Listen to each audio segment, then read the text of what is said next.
साडा चैनल देख रहे सारे दर्शकों का स्वागत है। दोस्तों, साडी जिहड़ी फिल्म इंडस्ट्री है या म्यूजिक इंडस्ट्री या कोई भी कलाकारी के नाल संबंधित जिहड़ी फील्ड है, उहदे विच जदों एक आर्टिस्ट आता है वो पूरा अपना तन मन के नाल उस फील्ड के विच रुझण वास्ते आता है। बट कई बार सरकमस्टांस इदां दे बन जाते हैं या हालात तो उस कलाकार नाल इदां दे बन जाते हैं कि उन्होंने वो फील्ड छड्ड के जाना पै जाता है। पर वो कहते हैं ना कि तुसी कलाकार नूं कला तो दूर कर सकते हो, पर कला किते ना किते हुंगारा मार के अपने आर्टिस्ट को वापस अपने फील्ड च लैके ही आती है।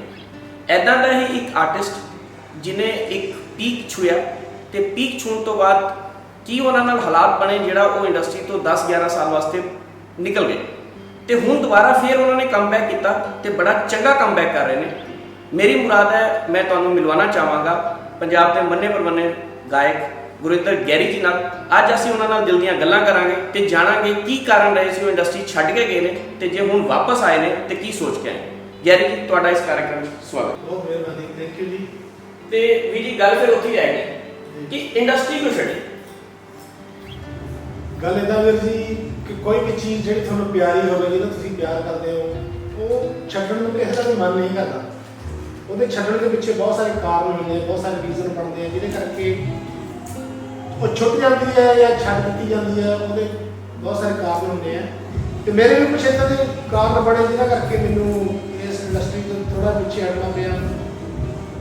ਤੇ ਨਾਰਮਲੀ ਜੇ ਮੈਂ ਤੁਹਾਡੀ ਗੱਲ ਚੋਂ ਜਿੰਨੀ ਮੈਂ ਗੱਲ ਸਮਝ ਪਾ ਰਿਹਾ ਹੈਗਾ ਜੀ ਕਿ ਸਾਡੀ ਜਿਹੜੀ ਇੰਡਸਟਰੀ ਹੈ ਨਾ, ਚੜ੍ਹਦੇ ਸੂਰਜ ਨੂੰ ਸਲਾਮ ਹੈਗਾ ਤੇ ਜਦੋਂ ਬੰਦਾ ਥੋੜਾ ਜਿਹਾ ਬਾਹਰ ਹੋਵੇ ਤੇ ਟੰਗਾ ਖਿੱਚਣ ਵਾਲੇ ਬਹੁਤ ਹੁੰਦੇ। ਤੇ ਤੁਹਾਡੇ ਨਾਲ ਕੁਝ ਐਸਾ ਲੱਗਦਾ ਮੈਨੂੰ ਹੋਇਆ।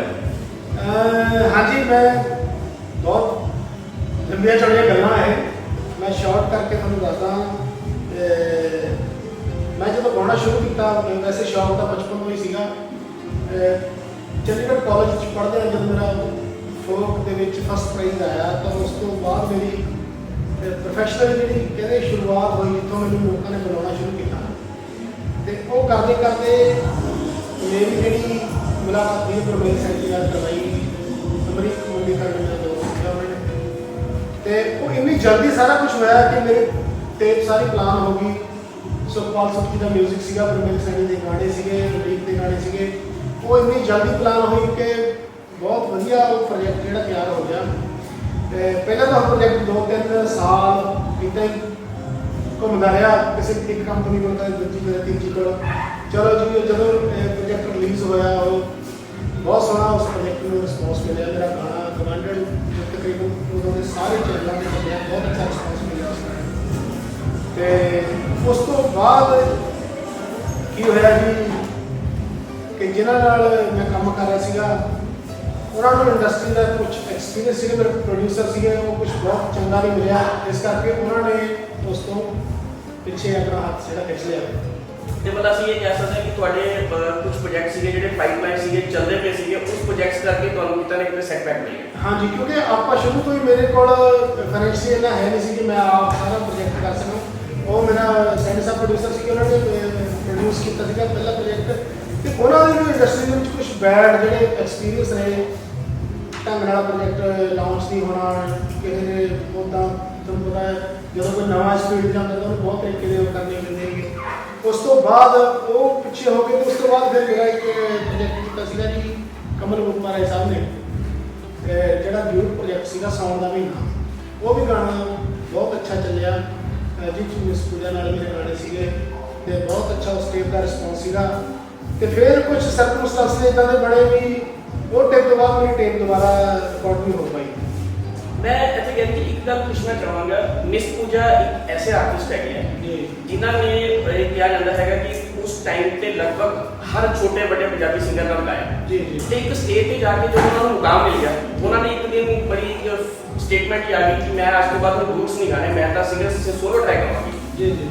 ऐसा का धक्का तुहाडे भी लगे, कोई ऐसा प्रोजेक्ट सिंगर का छड्ड के चले गए हो? नहीं, साढ़े नाल तो चलो इतना नहीं होया, ਜਿਹੜਾ ਉਹਨਾਂ ਨੇ ਕਮਿਟਮੈਂਟ ਸੀ ਉਹ ਸਾਰੀ ਪੂਰੀ ਕੀਤੀ ਕਿਉਂਕਿ ਇੱਕੋ ਹੀ ਪ੍ਰੋਜੈਕਟ ਸਾਡਾ ਉਹਨਾਂ ਨਾਲ ਆਇਆ।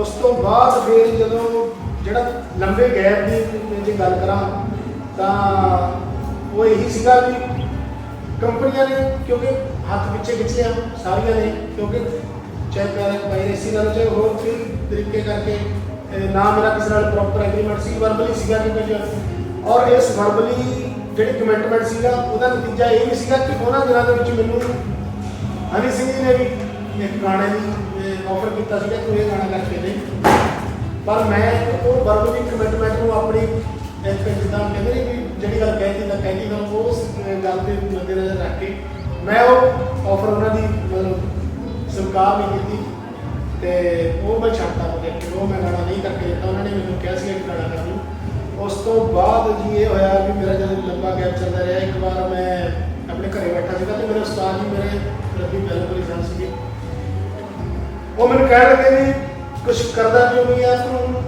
ਹੁਣ ਮੇਰੇ ਜਿਹੜੇ ਉਸਤਾਦ ਸੀਗੇ ਉਹ ਬਜ਼ੁਰਗ ਸੀਗੇ, ਉਹਨਾਂ ਨੂੰ ਨਹੀਂ ਪਤਾ ਵੀ ਇਹ ਇੰਡਸਟਰੀ ਜਿਹੜੀ ਇਹ ਸਿਰਫ ਪੈਸੇ ਨਾਲ ਚੱਲਦੀ ਹੈ। ਇੱਥੇ ਹਰ ਮਿਊਜ਼ਿਕ ਲਈ, ਵੀਡੀਓ ਲਈ, ਪ੍ਰਮੋਸ਼ਨ ਲਈ ਪੈਸੇ ਚੱਲਦਾ ਹੈ। ਜੇ ਕੰਪਨੀ ਦਾ ਸਾਥ ਨਾ ਹੋਵੇ ਤਾਂ ਇਕੱਲਾ ਬੰਦਾ ਬੜਾ ਔਖਾ ਹੋ ਜਾਂਦਾ। ਪਰ ਮੈਂ ਵੀ ਜੀ ਇੱਕ ਗੱਲ ਹੋਰ ਪੁੱਛਣਾ ਚਾਹਾਂਗਾ ਕਿ ਤੁਸੀਂ ਕਹਿ ਰਹੇ ਹੋ ਕਿ ਕੰਪਨੀ ਨਾਲ ਖਿੱਚਣਾ ਹੈ, ਇੱਕ ਆਰਟਿਸਟ ਵਾਸਤੇ ਸਟੇਜ ਸ਼ੋਅ ਜਾਂ ਮੈਰਿਜ ਫੰਕਸ਼ਨ ਹੋਰ ਬੜੇ ਸਾਰੇ ਤਰੀਕੇ ਹੁੰਦੇ ਹੈ ਆਪਣੇ ਆਪ ਨੂੰ ਮਾਰਕੀਟ 'ਚ ਰੱਖਣ ਵਾਸਤੇ, ਪਰ ਤੁਸੀਂ ਕਿਸੇ ਵੀ ਪਾਸੇ ਨਹੀਂ ਵਧੇ, ਤੁਸੀਂ ਇੱਕਦਮ ਹੀ ਮਾਰਕੀਟ ਛੱਡ ਕੇ ਚਲੇ ਗਏ। ਹਾਂਜੀ, ਉਹ ਇੱਦਾਂ ਹੋਇਆ ਕਿ ਇੱਕ ਤਾਂ ਸਟੇਜ ਪ੍ਰੋਗਰਾਮ ਜਦੋਂ ਤਕਰੀਬਨ ਬੰਦ ਹੋ ਗਏ ਸੀ ਕਿਉਂਕਿ ਡੀਜੇ ਬਹੁਤ ਚੱਲ ਪਿਆ ਸੀਗਾ, ਠੀਕ ਹੈ ਜੀ।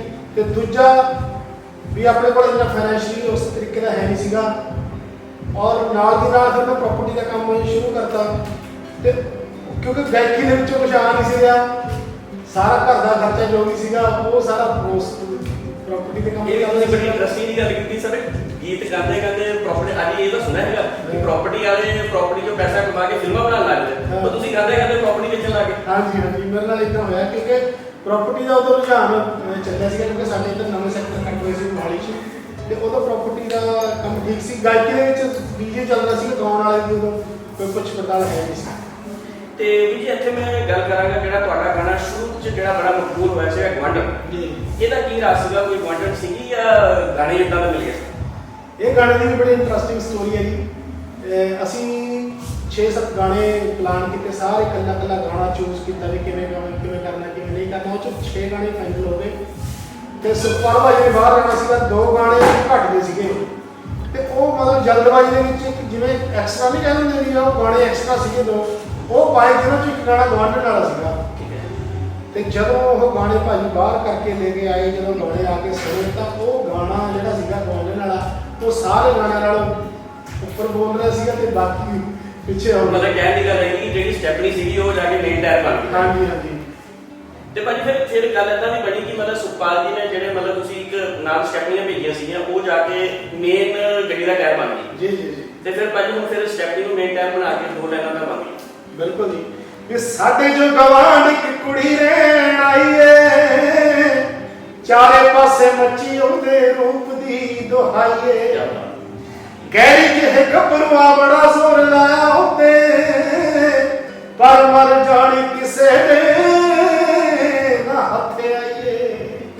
ਸਾਡੀ ਚੰਦਰੀ ਗਵਾਂਢਣ ਹਾਂਜੀ ਹਾਂ ਕਰ ਨਖਰੇ ਮਜਾਜਣ ਹਾਂਜੀ ਹਾਂ, ਨਿਮਾ ਮੁਸਕਾ ਜਾਂਦੀ ਅੱਖ ਵੇਖ ਜੋ ਨਜ਼ਰਾਂ ਚੁਰਾ ਜਾਂਦੀ, ਸਾਡੀ ਚੰਦਰੀ ਗਵਾਂਢਣ ਹਾਂਜੀ ਹਾਂ ਕਰ ਨਖਰੇ ਮਜਾਜਣ ਹਾਂਜੀ ਹਾਂ। ਤੇ ਵੀ ਆਪਾਂ ਜਿਹੜੀ ਸ਼ੁਰੂ 'ਚ ਤੁਸੀਂ ਗੱਲ ਕੀਤੀ ਸੀ ਕਿ ਤੁਸੀਂ ਜਿਹੜਾ ਗਾਇਕੀ ਦਾ ਸਫ਼ਰ ਸ਼ੁਰੂ ਹੋਇਆ ਤੁਹਾਡਾ ਕਾਲਜ ਤੋਂ ਬਾਂਦਰੀ ਯੂਥ ਫੈਸਟੀਵਲ ਤੋਂ ਜੀ। ਇਹ ਸਭ ਸ਼ੌਕੀਆ ਹੈ ਜਾਂ ਤੁਸੀਂ ਕੋਈ ਗੁਰੂ ਧਾਰਨਾ ਵੀ ਕੀਤੀ? ਮੈਂ ਬਕਾਇਦਾ ਗੁਰੂ ਧਾਰਨਾ ਕੀਤੀ ਹੈ ਜੀ। ਮੇਰੇ ਜਿਹੜੀ ਰਸਮ ਮੇਰੀ ਉਸਤਾਦੀ ਸ਼ਗਿਰਦੀ ਦੀ ਹੋਈ ਹੈ ਸ੍ਰੀ ਡਾਕਟਰ ਬੈਰਮਪੁਰੀ ਸਾਹਿਬ ਉਹਨਾਂ ਨਾਲ ਹੋਈ ਸੀ ਤੇ ਉਸ ਤੋਂ ਬਾਅਦ ਫਿਰ ਉਹ ਮੈਨੂੰ ਛੱਡ ਕੇ ਆਏ ਸੀ ਇੱਥੇ ਚੰਡੀਗੜ੍ਹ ਜੋਗਿੰਦਰ ਘਨੌਤ ਸਾਹਿਬ ਕੋਲ, ਜਿਨ੍ਹਾਂ ਕੋਲੋਂ ਮੈਂ ਸੈਮੀ ਕਲਾਸੀਕਲ ਕੁਛ ਸਿੱਖਿਆ ਤੇ ਉਹਨਾਂ ਦੀ ਵੀ ਬੇਵਕਤੀ ਜਿਹੜੀ ਮੌਤ ਸੀ, ਵਿਛੋੜਾ ਸੀ, ਉਹ ਹੋ ਗਿਆ। ਉਹਦੇ ਕਰਕੇ ਫਿਰ ਉਸ ਤੋਂ ਬਾਅਦ ਮੈਂ ਅੱਗੇ ਨਹੀਂ ਕਰ ਪਾਇਆ, ਪਰ ਉਸਤਾਦ ਜੀ ਦਾ ਬਹੁਤ ਮੇਰੇ ਤੇ ਹੱਥ ਰਿਹਾ। ਤੇ ਜਦੋਂ ਤੁਸੀਂ ਉਸਤਾਦ ਜੀ ਦੀ ਗੱਲ ਕਰਦੇ ਹੋ ਉਹਨਾਂ ਦਾ ਜਿਹੜਾ ਅਕਾਲ ਚਲਾਣਾ ਹੋਇਆ ਉਹ ਤੁਹਾਡਾ ਇੰਡਸਟਰੀ ਸ਼ਟਲ ਤੋਂ ਪਹਿਲੇ ਹੋਇਆ ਜਾਂ ਬਾਅਦ ਚ ਹੋਇਆ? ਨਹੀਂ, ਘਨੌਤ ਸਾਹਿਬ ਪਹਿਲਾਂ ਹੋ ਗਏ ਸੀਗੇ ਤੇ ਬੈਰਮਪੁਰੀ ਸਾਹਿਬ ਹੁਣ ਰੀਸੈਂਟਲੀ ਜੂਨ ਦੇ ਵਿੱਚ ਉਹਨਾਂ ਦੀ ਡੈਥ ਹੋਈ। ਤੇ ਫਿਰ ਸਰ ਤੁਹਾਨੂੰ ਉਸਤਾਦ ਜੀ ਨੇ ਤੁਹਾਡੇ ਕਿਤੇ ਟੋਕਿਆ ਕਿ ਕਾਕਾ ਜਦੋਂ ਮੈਂ ਇੰਨਾ ਟ੍ਰੇਨ ਕੀਤਾ ਸਿਖਾਇਆ ਤੇ ਤੂੰ ਹੁਣ ਇੰਡਸਟਰੀ ਛੱਡ ਕੇ ਚੱਲ ਪਿਆ, ਕਿਉਂਕਿ ਉਸਤਾਦ ਕਦੀ ਵੀ ਆਪਣੇ ਚੇਲੇ ਨੂੰ ਛੱਡਦਾ ਨਹੀਂ ਹੈ। ਜੀ। ਹਾਂਜੀ, ਕਿਉਂਕਿ ਉਸਤਾਦ ਜੀ ਪਰ ਇਹ ਹੈ ਵੀ ਮੇਰੇ ਘਰੇ ਉਸਤਾਦ ਜੀ ਆਏ, ਅਕਸਰ ਸ਼ਾਮ ਨੂੰ ਘਰੇ ਆ ਜਾਂਦੇ ਸੀਗੇ। ਉਹ ਘਰੇ ਆਏ ਤਾਂ ਮੈਨੂੰ ਕਹਿਣ ਲੱਗੇ ਵੀ ਯਾਰ ਤੂੰ ਕੁਛ ਕਰ ਨਹੀਂ ਰਿਹਾ ਹੁਣ ਮੈਂ ਉਸਤਾਦ ਜੀ ਨੂੰ ਨਹੀਂ ਦੱਸ ਸਕਦਾ ਸੀਗਾ ਵੀ ਇਹ ਜਿਹੜਾ ਗਾਣਾ ਕਰਨਾ ਜਾਂ ਟੇਪ, ਕਿਉਂਕਿ ਉਹ ਐਲਬਮ ਪੂਰੀ ਹੁੰਦੀ ਸੀ, ਉਹ ਸਿੰਗਲ ਟਰੈਕ ਆਉਂਦਾ ਨਹੀਂ ਸੀ ਕਿ ਟੇਪ ਕਰਨ ਲਈ ਬਹੁਤ ਪੈਸੇ ਵੀ ਲੱਗਦੇ ਆ, ਖਰਚਾ ਲੱਗਦਾ ਸਾਰਾ ਹੈ ਨਾ। ਉਹ ਆਪਣੇ ਫਾਈਨੈਂਸ਼ੀਅਲੀ ਉੱਦਾਂ ਦੇ ਹਾਲਾਤ ਨਹੀਂ ਸੀ ਤੇ ਮੈਂ ਕਦੇ ਲਿਖਿਆ ਨਹੀਂ ਸੀ, ਮੈਂ ਸਿਰਫ ਗਾਉਣ ਦਾ ਕੰਮ ਕਰਿਆ ਸੀਗਾ, ਲਿਖਿਆ ਕਦੇ ਨਹੀਂ ਸੀ।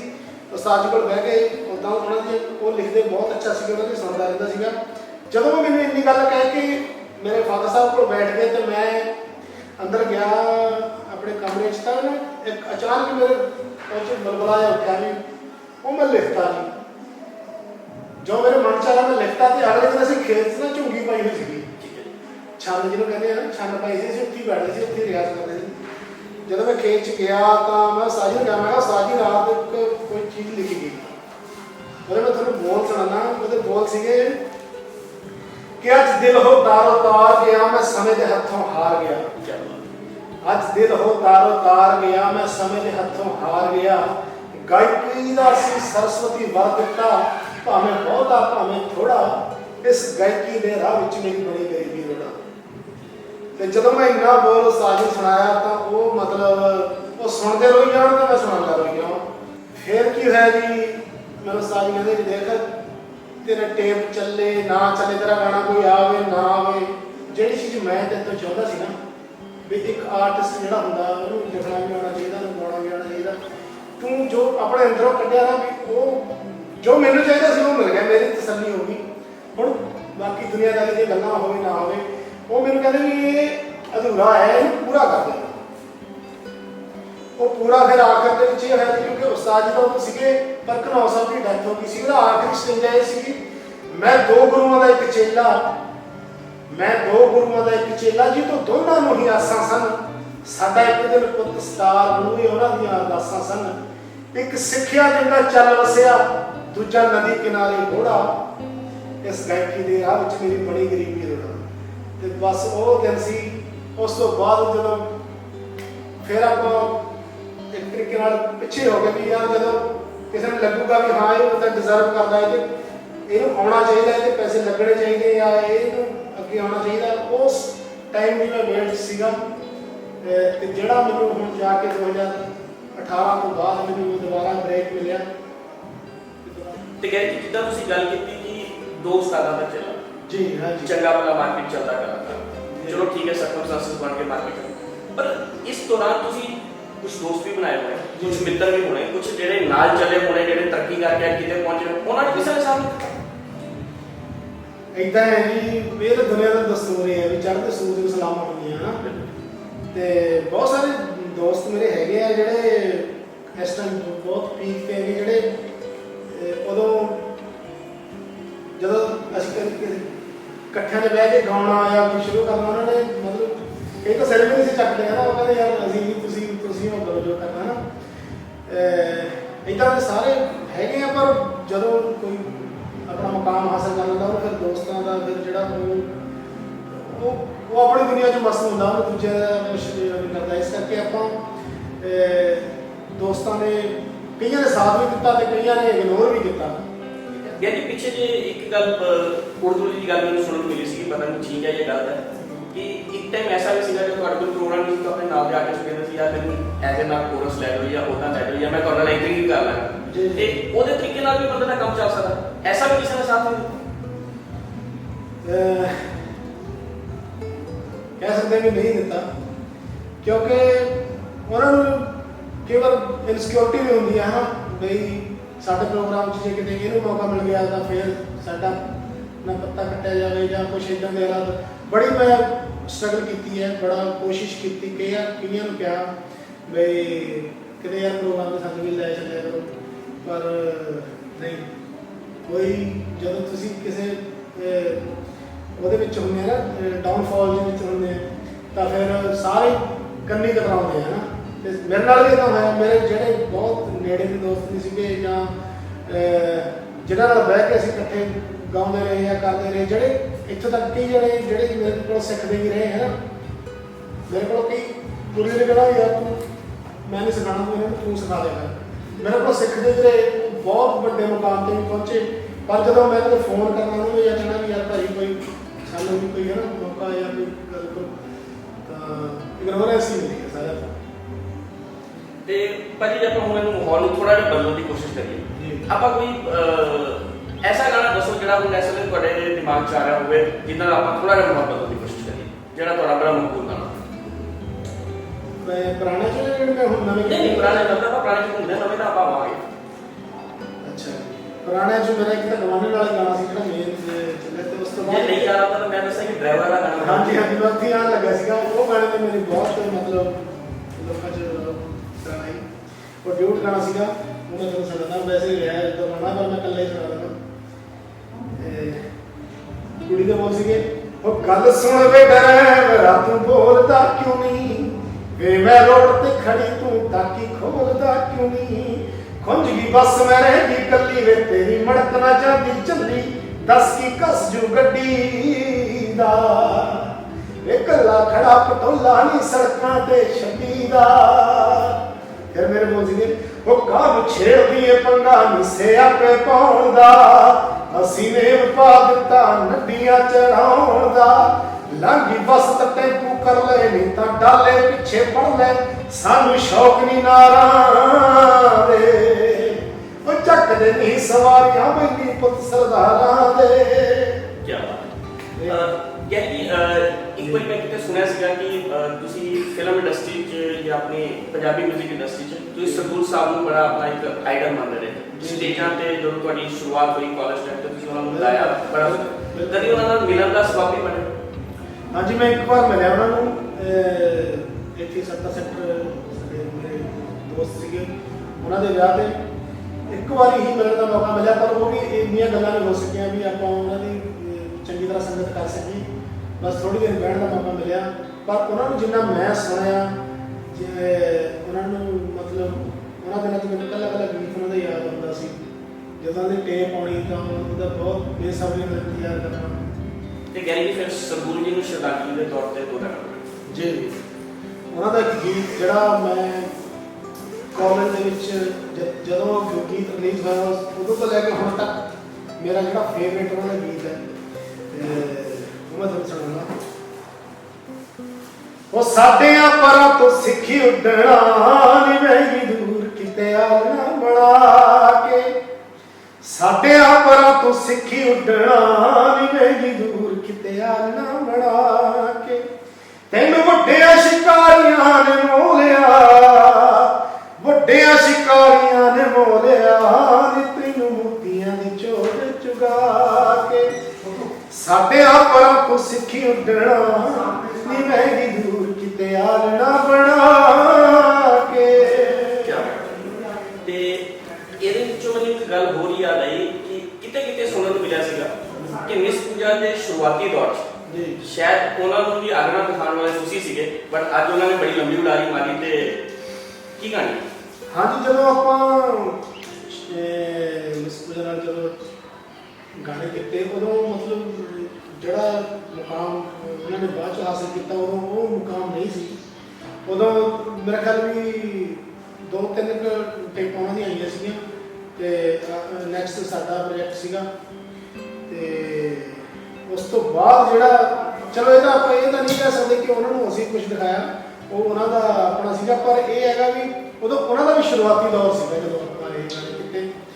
ਤੇ ਪਰ ਜਦੋਂ ਤੱਕ ਵੀਡੀਓ ਸ਼ੂਟ ਹੋਣ ਲੱਗਾ ਜਾਂ ਹੋਣ ਲੱਗਾ, ਉਦੋਂ ਤੱਕ ਫਿਰ ਚੱਲਦਾ ਗੈਪ ਜਿਹੜਾ ਪੈ ਗਿਆ, ਫਿਰ ਉਹਨਾਂ ਦਾ ਕੁਛ ਰੁਤਬਾ ਕੁਛ ਹੋਰ ਹੋ ਗਿਆ ਸੀਗਾ। ਉਹ ਸਾਨੂੰ ਸ਼ੂਟ ਤੇ ਵੀ ਦੇਖਣ ਨੂੰ ਮਿਲਿਆ, ਜਿਹਦੇ ਕਰਕੇ ਆਪਾਂ ਦੁਬਾਰਾ ਵੀ ਉਹਨਾਂ ਨਾਲ ਫਿਰ ਨਹੀਂ ਕੰਮ ਕਰ ਸਕੇ।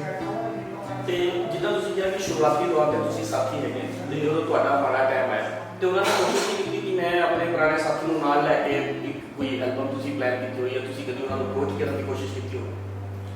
ਨਹੀਂ, ਐਕਚੁਅਲੀ ਉਹਨਾਂ ਦੇ ਸਾਥੀ ਬਹੁਤ, ਕਿਉਂਕਿ ਹਰ ਕੋਈ ਮਿਸ ਪੂਜਾ ਨੂੰ ਲੈ ਰਿਹਾ ਸੀ ਨਾ। ਮੈਂ ਇਹ ਨਹੀਂ ਕਹਿ ਸਕਦਾ ਕਿ ਉਹ ਮੈਨੂੰ ਪੁੱਛਦੇ ਆ, ਉਹਨਾਂ ਨੇ ਮੈਨੂੰ ਨਹੀਂ ਉਹ ਕਰਿਆ, ਉਸ ਚੀਜ਼ 'ਚ ਉਹ ਨਹੀਂ ਪੈਂਦੇ, ਕਿਉਂਕਿ ਉਹ ਤਕਰੀਬਨ ਪੰਜਾਬ ਦੇ ਹਰ ਦੂਜਾ ਕਹਿ ਲਓ ਜਾਂ ਹਰ ਕਲਾਕਾਰ ਨਾਲ ਕੰਮ ਕਰ ਰਹੇ ਸੀ। ਉਹ ਰੁਝੇਵੇਂ ਵੀ ਵੱਧ ਜਾਂਦੇ, ਬੰਦਾ ਜਦੋਂ ਮਕਬੂਲ ਹੋ ਜਾਂਦਾ, ਤਾਂ ਆਪਾਂ ਉਹਨਾਂ ਨੂੰ ਇਸ ਚੀਜ਼ ਦਾ ਬਲੇਮ ਨਹੀਂ ਕਰ ਸਕਦੇ।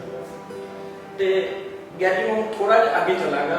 ਇੱਕ ਜਿਹੜਾ ਗਾਣਾ ਸੀਗਾ ਜਿਹੜਾ ਮੈਨੂੰ ਲੱਗਦਾ ਹੈਗਾ ਕਿ ਸ਼ਾਇਦ ਤੁਹਾਡੀ ਲਾਈਫ 'ਚ ਗੇਮ ਚੇਂਜਰ ਬਣਿਆ ਜੀ, ਉਹ ਤੁਹਾਡਾ ਮਿੱਟੀ ਵਾਲਾ ਗਾਣਾ ਜੀ। ਤਮਾਸ਼ਾ ਉਹਦੇ ਤੁਸੀਂ ਬੋਲ ਕਹਿ ਲਓ ਜੀ। ਜਾਂ ਉਹਦਾ 뮤직 ਕਹਿ ਲਓ ਜਾਂ ਉਹਦੀ ਜਿਹੜੀ ਪਿਕਚਰਾਈਜੇਸ਼ਨ ਕਹਿ ਲਓ ਉਹ ਬਾ ਕਮਾਲ ਹੈ ਜੀ ਜੀ। ਤੇ ਇੱਕ ਤਾਂ ਅਸੀਂ ਉਹ ਗਾਣਾ ਤੁਹਾਡੇ ਤੋਂ ਸੁਣਨਾ ਵੀ ਚਾਹਾਂਗੇ ਤੇ ਥੋੜੀ ਜਿਹੀ ਉਹਦੀ ਗਾਣੇ ਦੀ ਕੀ ਸਟੋਰੀ ਹੈ, ਕਿਉਂਕਿ ਉਸ 'ਚ ਬੜਾ ਕੁਝ ਤੁਸੀਂ ਇੱਦਾਂ ਜਿੱਦਾਂ ਤੁਸੀਂ ਗੱਲ ਦੱਸ ਰਹੇ ਹੋ ਉਹਦਾ ਲਾਈਫ ਨਾਲ ਮਿਲਦਾ ਜੁਲਦਾ ਰਹੇਗਾ। ਬਿਲਕੁਲ ਜੀ, ਉਹ ਜੰਮਣ ਤੋਂ ਲੈ ਕੇ ਮਰਨ ਤੱਕ ਦੀ ਸਟੋਰੀ ਉਸ ਗਾਣੇ ਦੇ ਵਿੱਚ ਇਨਸਾਨ ਦੀ ਦੱਸੀ ਗਈ ਹੈ। ਅਸਲ ਵਿੱਚ ਜਦੋਂ ਮੇਰਾ ਗੈਪ ਪੈ ਗਿਆ ਮੈਂ ਗਾਣਾ ਫਿਰ ਤਕਰੀਬਨ ਬੰਦ ਹੀ ਕਰਤਾ ਤੇ ਆਪਣੇ ਕੰਮ 'ਚ ਰੁੱਝੇ ਸੀਗੇ। ਇੱਕ ਦਿਨ ਅਚਾਨਕ ਸੁਮੀ ਭਾਜੀ, ਸੁਮੀ ਟੱਪਰੀਆਂ ਵਾਲੇ ਬਹੁਤ ਅੱਛੇ ਜਿਹੜੇ ਰਾਈਟਰ ਹੈਗੇ ਆ, ਉਹ ਮੈਨੂੰ ਮਨੀ ਮਾਜਰੀ ਲੈ ਕੇ ਗਏ ਜਿੱਥੇ ਉਹਨਾਂ ਨੇ ਮੇਰੀ ਮੁਲਾਕਾਤ ਕਰਾਈ ਸਹਿਕਾਲੇ ਸ਼ਾਦੀ ਨਾਲ। ਤੇ ਉਹਨਾਂ ਨੇ ਕਿਹਾ ਇਹ ਮੁੰਡਾ ਗਾਉਂਦਾ ਹੈ ਜੀ। ਉਹ ਮੈਨੂੰ ਕਹਿਣ ਲੱਗੇ ਕਿ ਸੁਣਾ ਕੁਛ।